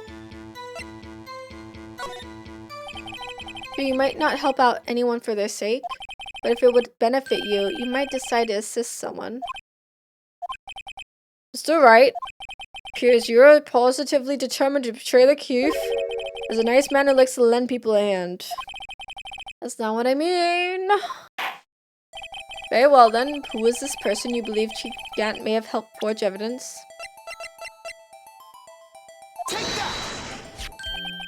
Chief Prosecutor Lana Sky, the defendant? I believe it's quite obvious in light of the circumstances. Emma Sky fell victim to an unfortunate series of events. Who would have wanted to help her more than her own sister, Lana? And as for the Chief Gant, who would also have a reason to help Lana if she asked him to? That reason, of course, is self-profit. Self-profit? What do you mean? After the SL9 incident was resolved, Lana Sky was appointed Chief Prosecutor of the Prosecutor's Office. The person who arranged this job change was you, Chief Gant. But how would he profit from all this? Would be able to use the Chief Prosecutor as his puppet. Essentially, he would acquire unchecked authority over all investigations. You mean to tell me that despite the Chief's formidable appearance, he plays with puppets? Oh wait, must mean puppet as in someone forced to do his bidding, never mind. Admitted, Chief. You assisted Lana Sky in forging evidence. Your motive to appoint her as Chief Prosecutor so you could control her. Right, oh my boy, you have quite an imagination. Let me ask you something. What? Do you have any proof of this? That I controlled Lana? For example, is Lana testifying that I've done such a thing? Lana? Just keeping quiet to protect Emma. There's no way she'd testify against Gant. I'm afraid without any proof, this all amounts to nothing more than mere conjecture. Unless that is also what happened in this incident. This incident? Which one would that be? Of course, I'm talking about the murder of Detective Bruce Goodman. The Chief Prosecutor has been acting strange throughout this entire trial. Almost as if someone has been controlling her.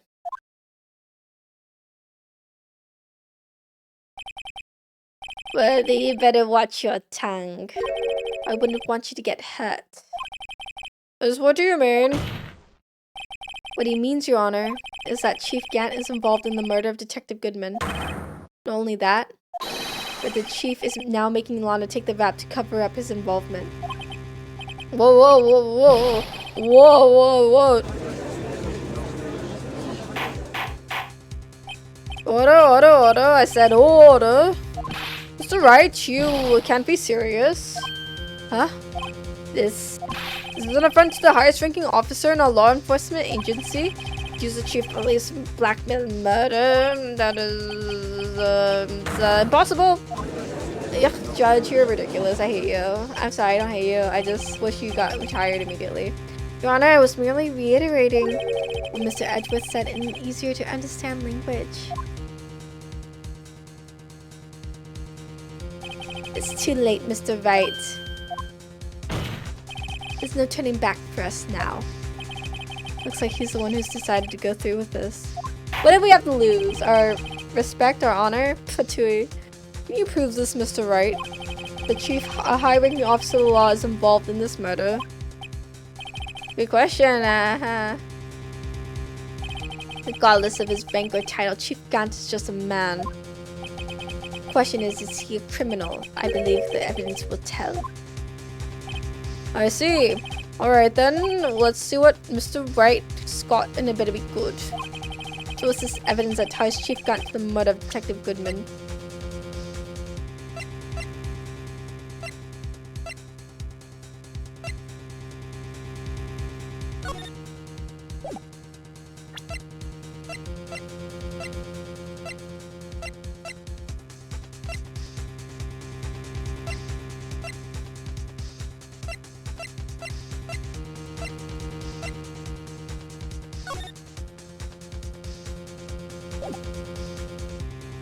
I think it's this call that she talked about.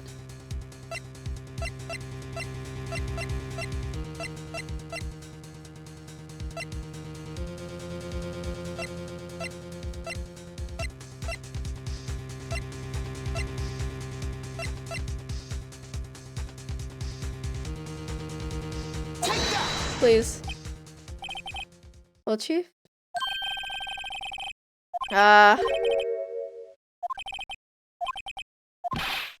Snaps. Okay, let's try again. Trying to think back to what happened in the evidence room 4 days ago. Oh, right. I thought about that when we were looking at the evidence, but I was like, no, that might... That's... I should have just done with that first.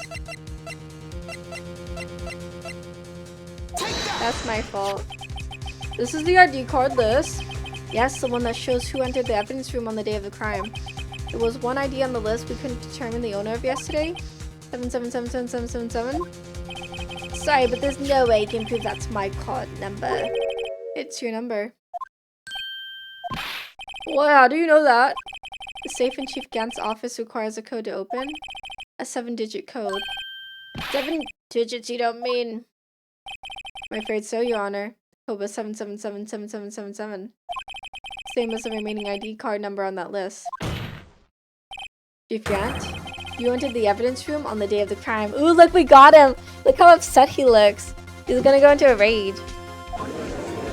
Taking a little gloved fist. Order! Chief Gant, what do you have to say? Nothing. The defense's search of my office was in violation of regulations. And I will demand Mr. Wright be punished to the maximum extent of the law. But right now, this court demands an explanation from you about the use of this ID card. Chief Gant, so you admit it? You entered the evidence room the day of the crime? What's about it? I'm chief of police, whether it's in the evidence room or the bathroom. The difference, I can go anywhere I want. Tell me, when you entered the room, were you alone? I always get to the bathroom alone as I do with the evidence room. Detective Goodman wouldn't have happened to be with you that day, would he? Of course, don't worry, would he be? I hadn't seen him in days. Objection! You hadn't seen him? In days, Chief Gant? I'm afraid you've just undone yourself.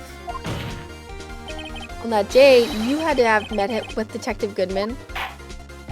What do you mean? This trial's purpose is to determine Lana Scar's guilt. Objection! No, it isn't, Your Honor. This trial's purpose is to determine the truth. If Chief Gant meant the victim on the day of the crime, Then we need to determine one thing. What transpired during that meeting. In that case, Mr. Wright, I'm going to have to ask you for evidence. There's proof that the victim went to meet Chief Gant on the day of the crime. I don't remember. It was so long ago. What evidence is it? What evidence do I have that they met?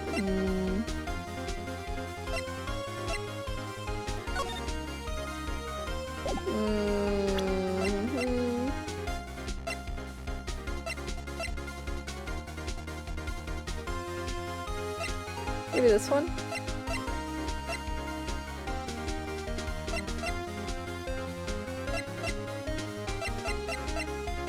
I'm gonna submit the, this thing. Please. Do you think Goodman lost his ID card on the day of the crime? To be more accurate, Jake Marshall stole it. The Detective Goodman filled out a lost item report. He would have had to give that report to the Chief of Police. Yet you are in possession of the report. Which means you can't be sure if he filed it. He filed it. How do I know, you ask?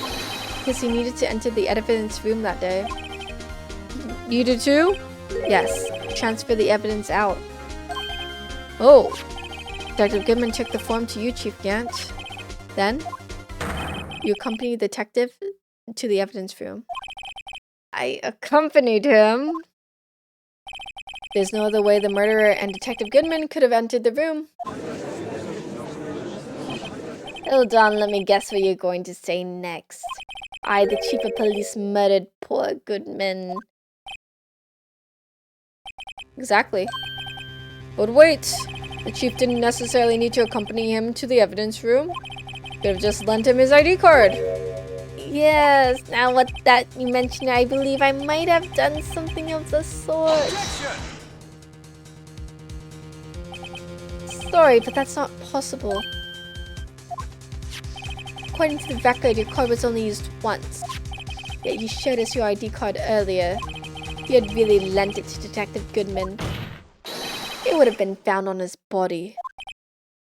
No, whoa, you saw that? That was cool. He got electrocuted by something. Chief Gant, you didn't. The murder was most likely a spur-of-a-moment crime for no one in their right mind would choose the police department as a place to commit murder. After the murder, you contacted Lana at the prosecutor's office. Why? To dispose of Detective Goodman's body, of course. Objection! You're forgetting, Mr. Wright. That the victim's body was discovered in the prosecutor's office's parking lot. He managed to move it there. I was at the police department the entire day, you know. And everyone's aware that Lana stayed at the prosecutor's office after the ceremony. One except me, it seems. Still, you're the chief of police. You have an entire police force at your disposal. I think I just ordered an officer to do it. Hey, you take this here dead body over to the prosecutor's office. I don't think so. Chief Gant, you left all the evidence we need to prove how you moved the body to the prosecutor's office. All this time I thought it was a useless clue just taking space. How could the chief have moved the body? Mr. Wright, show us this evidence. You moved the victim's body? Chief Gant, use this. It's gonna be the screwdriver.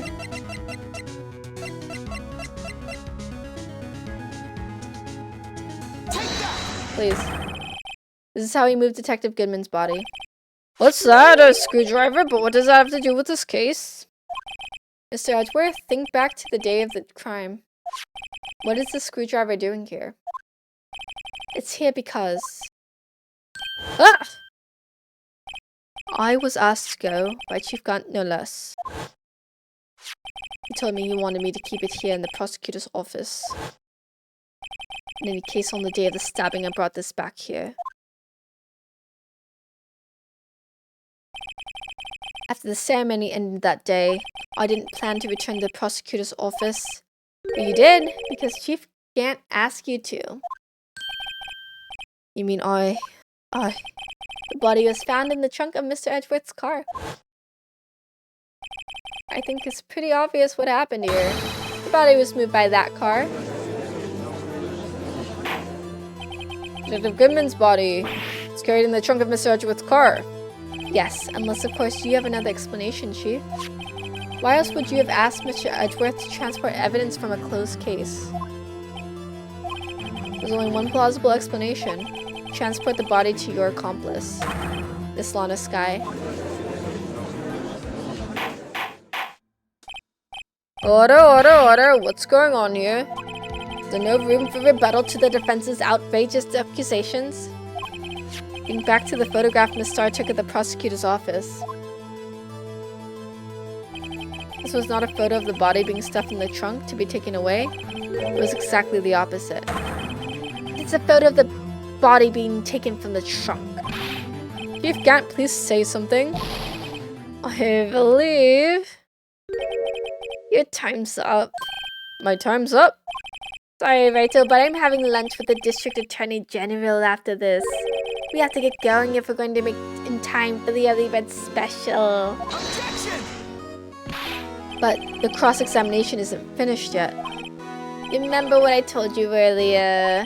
A police chief has all kinds of weapons at his disposal. Weapons? Like the right to refuse to testify. I'm invoking that right now. What? That is not a right to be casually invoked. There are certain risks to be considered. Objection! So you're going to just run away after all of this. Run away, don't make me laugh, Worthy. I stabbed old Goodman. That's what you're saying, right? If you had any conclusive evidence, you would have presented it by now. Why? You think I had Lana dispose of the body? If so, then show your proof and get it over with. I'll say it again, Mr. Wright. Damon Gant is current chief of police. This court will not tolerate any accusations against him without concrete proof. Oh, Mr. Wright, Your Honor, do you have any concrete proof? Proof that Chief Gant murdered Detective Goodman and made Miss Skye dispose of his body? Do you have any concrete proof? Tell him to squirm his way out of this. Gotta keep the pressure on. Yes, Your Honor, I do have such evidence. And please hurry up and present it. Just remember, but I prove Chief Gant murdered Detective Goodman without a shadow of a doubt.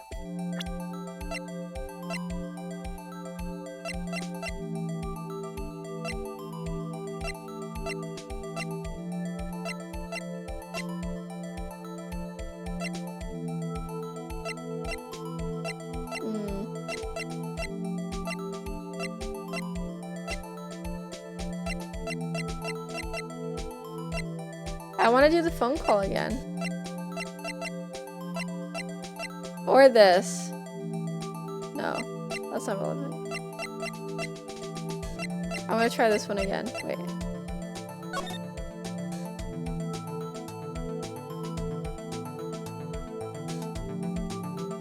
Between 4 and 5:30. And he had gone in at what time? 4:20.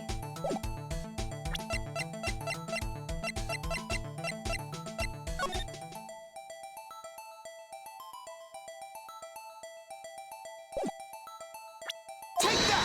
Please.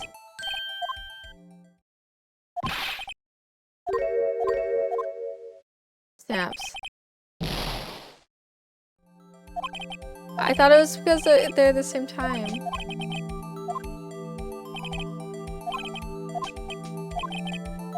I'm gonna save. No, I shouldn't save.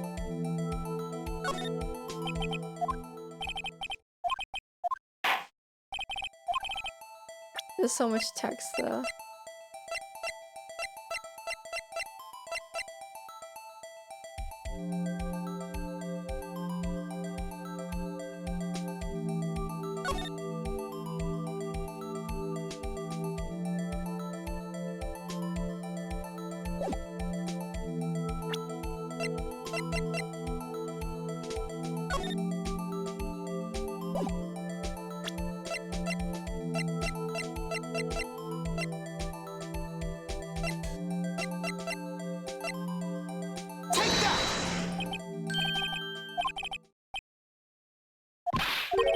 Ugh. This is not looking good. I thought the phone call with his sister. I guess it's not a voicemail, so it didn't record, which sucks.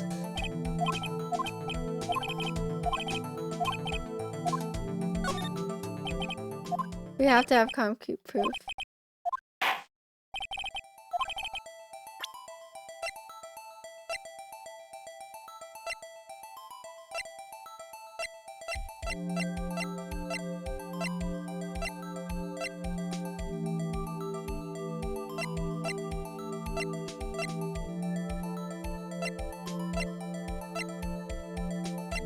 Is it this again? The IT card thing?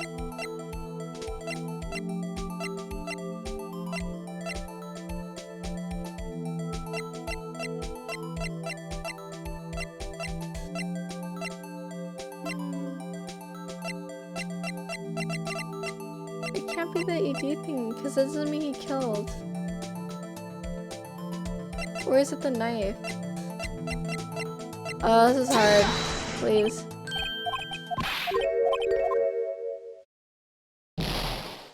For my last option, I'm gonna be presenting the knife. Actually, for my last option, I'm gonna let the police.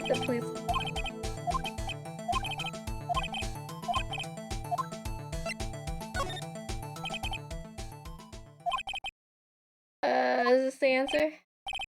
Trilogy. In our case, this course forces planning for never gamble what you can't afford to lose, right? It seems that Lady Luck was on my side again today. Okay, I'll leave the rest to you.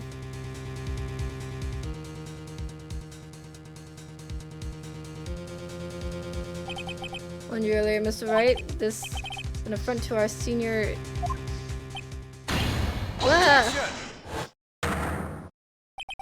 Lady Luck. Maybe we should have a word with her.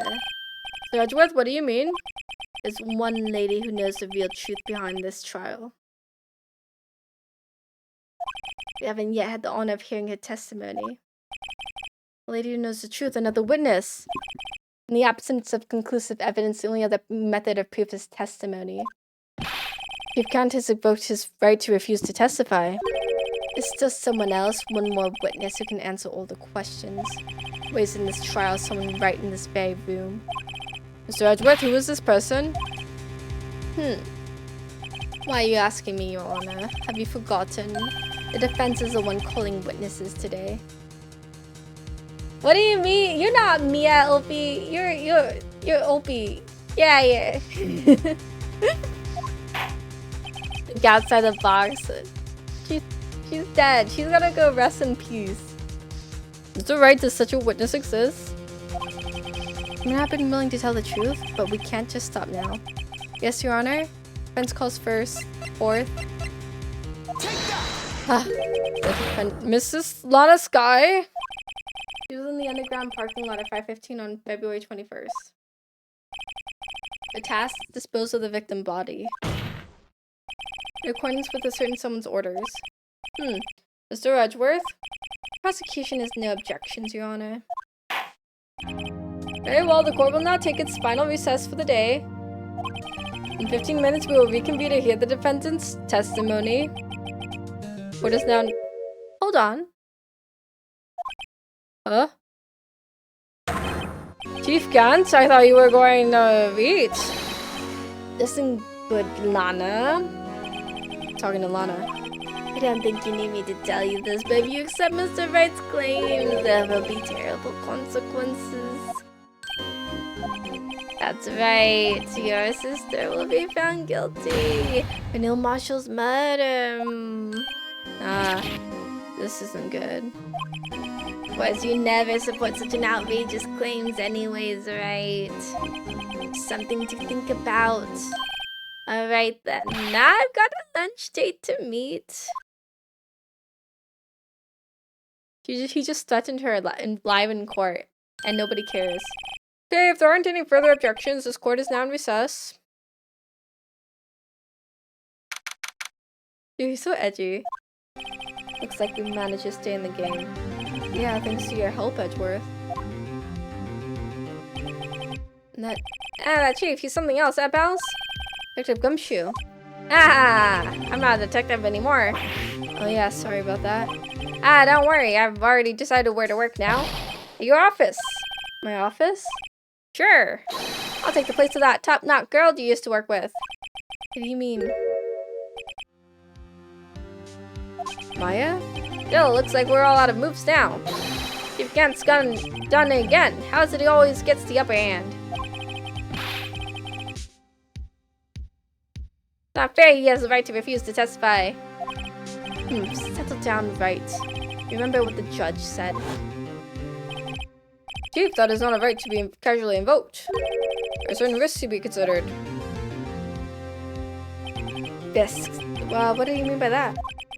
Simple. If the chief refuses to testify, the opposite also holds true. You mean he forces his right to say anything too? Oh, she's back. I complained before that the laws felt random and made up on the spot. Does that mean you've joined this case, exploring evidence law? I don't know. This case makes more sense logically, I think. And yeah, he is openly threatening people in court. I don't know why it's allowed. Yeah, when I came to, I was in the medical office. I've been listening to the trial from the gallery. She heard everything that's been going on. Emma, I'm sorry for what I said before. No, don't be. It was the truth. You know, it's funny. I almost feel somehow relieved. Relieved? Yeah, now I finally know what really happened. I think the truth all this time. My sister was being blackmailed by that terrible man. And she did it all just to protect me. Ever since her appointment as chief prosecutor, everyone who knew her said she changed. Perhaps it was easier that way for her. What do you mean? What do you think I mean? To follow Chief Gant's orders. She must have shut herself up deep inside. Forced herself to do anything and everything the chief told her to do. That must be why she became so cold. It was all my fault. It's all because I murdered Mr. Marshall. Hey, don't go blaming yourself now. You want to blame someone? Blame society, pal. Chief Gant may be able to fool everyone else with his forgery, but he can't fool my memory. I remember how I knocked Mr. Marshall into that armor. I see. Well, you better get back. It's time for the final act. Oh, why don't you wait here? No, I'm going with you. I want to be there when Lana tells the truth. Let's go, Wright. It's time to end this. Dude, is this another hour? I should have just saved this for next week. I didn't know this was another... Yeah. This is ridiculous. This trial's so long. Is there another section after this? I can't be staying up this late. I need to go sleep. Is this the last part? Is it short? Should I stay up? Guys, what do you think is gonna happen? What is...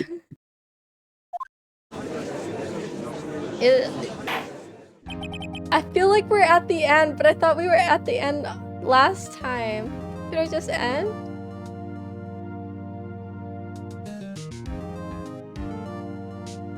And if the chief has to come back, it's gonna take forever. But if this is the last testimony, maybe it's short. We're already an hour over. Like 10:30. So late.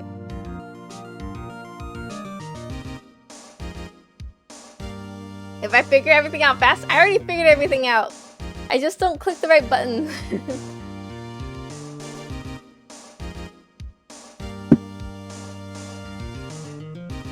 Yeah, I could spend 30 minutes rotating a base, because that's ridiculous. Does anybody do pause checkpoints right before the ending? This is the last segment. Do you think I can do it in half an hour or less? If I stop reading everything the judge says, I would save a lot of time. Kinda sucks. Dude, should I try to... I don't stream this late. Outer Wilds was a good time. But I wasn't streaming late, that was like daytime.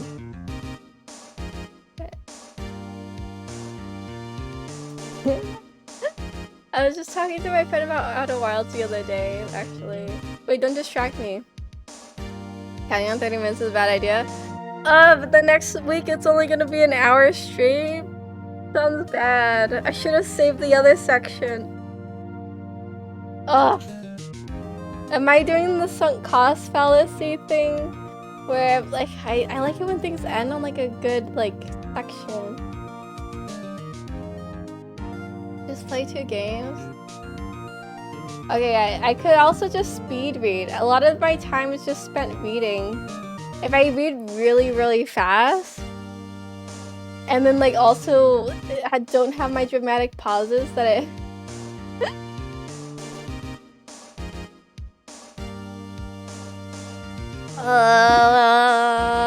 I'm gonna play it. No, I shouldn't. I should go to bed.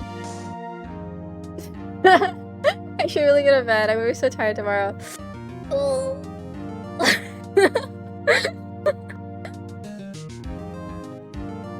But Gyro, I'm so weak when I have games that I have a task and I'm almost done with my task in the game. I could get a task. I could finish my task in the game. We're so close. You just have to get her to confess and it's done. But then what if there's another section afterwards where we have to bring Gant back? What if he doesn't come back though? What if this is the last section?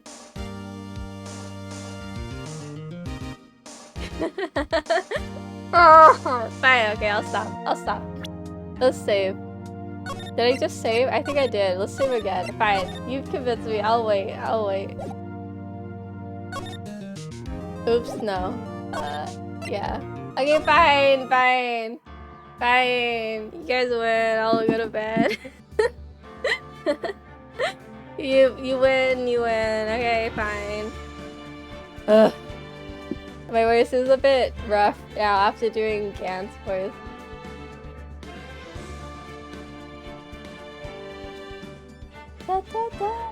We can still go raid an art channel though and go watch some art. Let's see.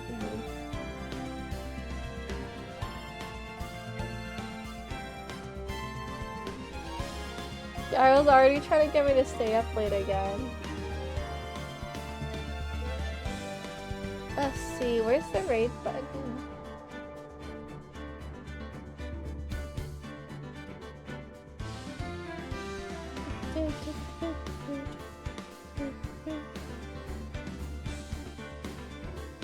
Oh, we can raid this person again.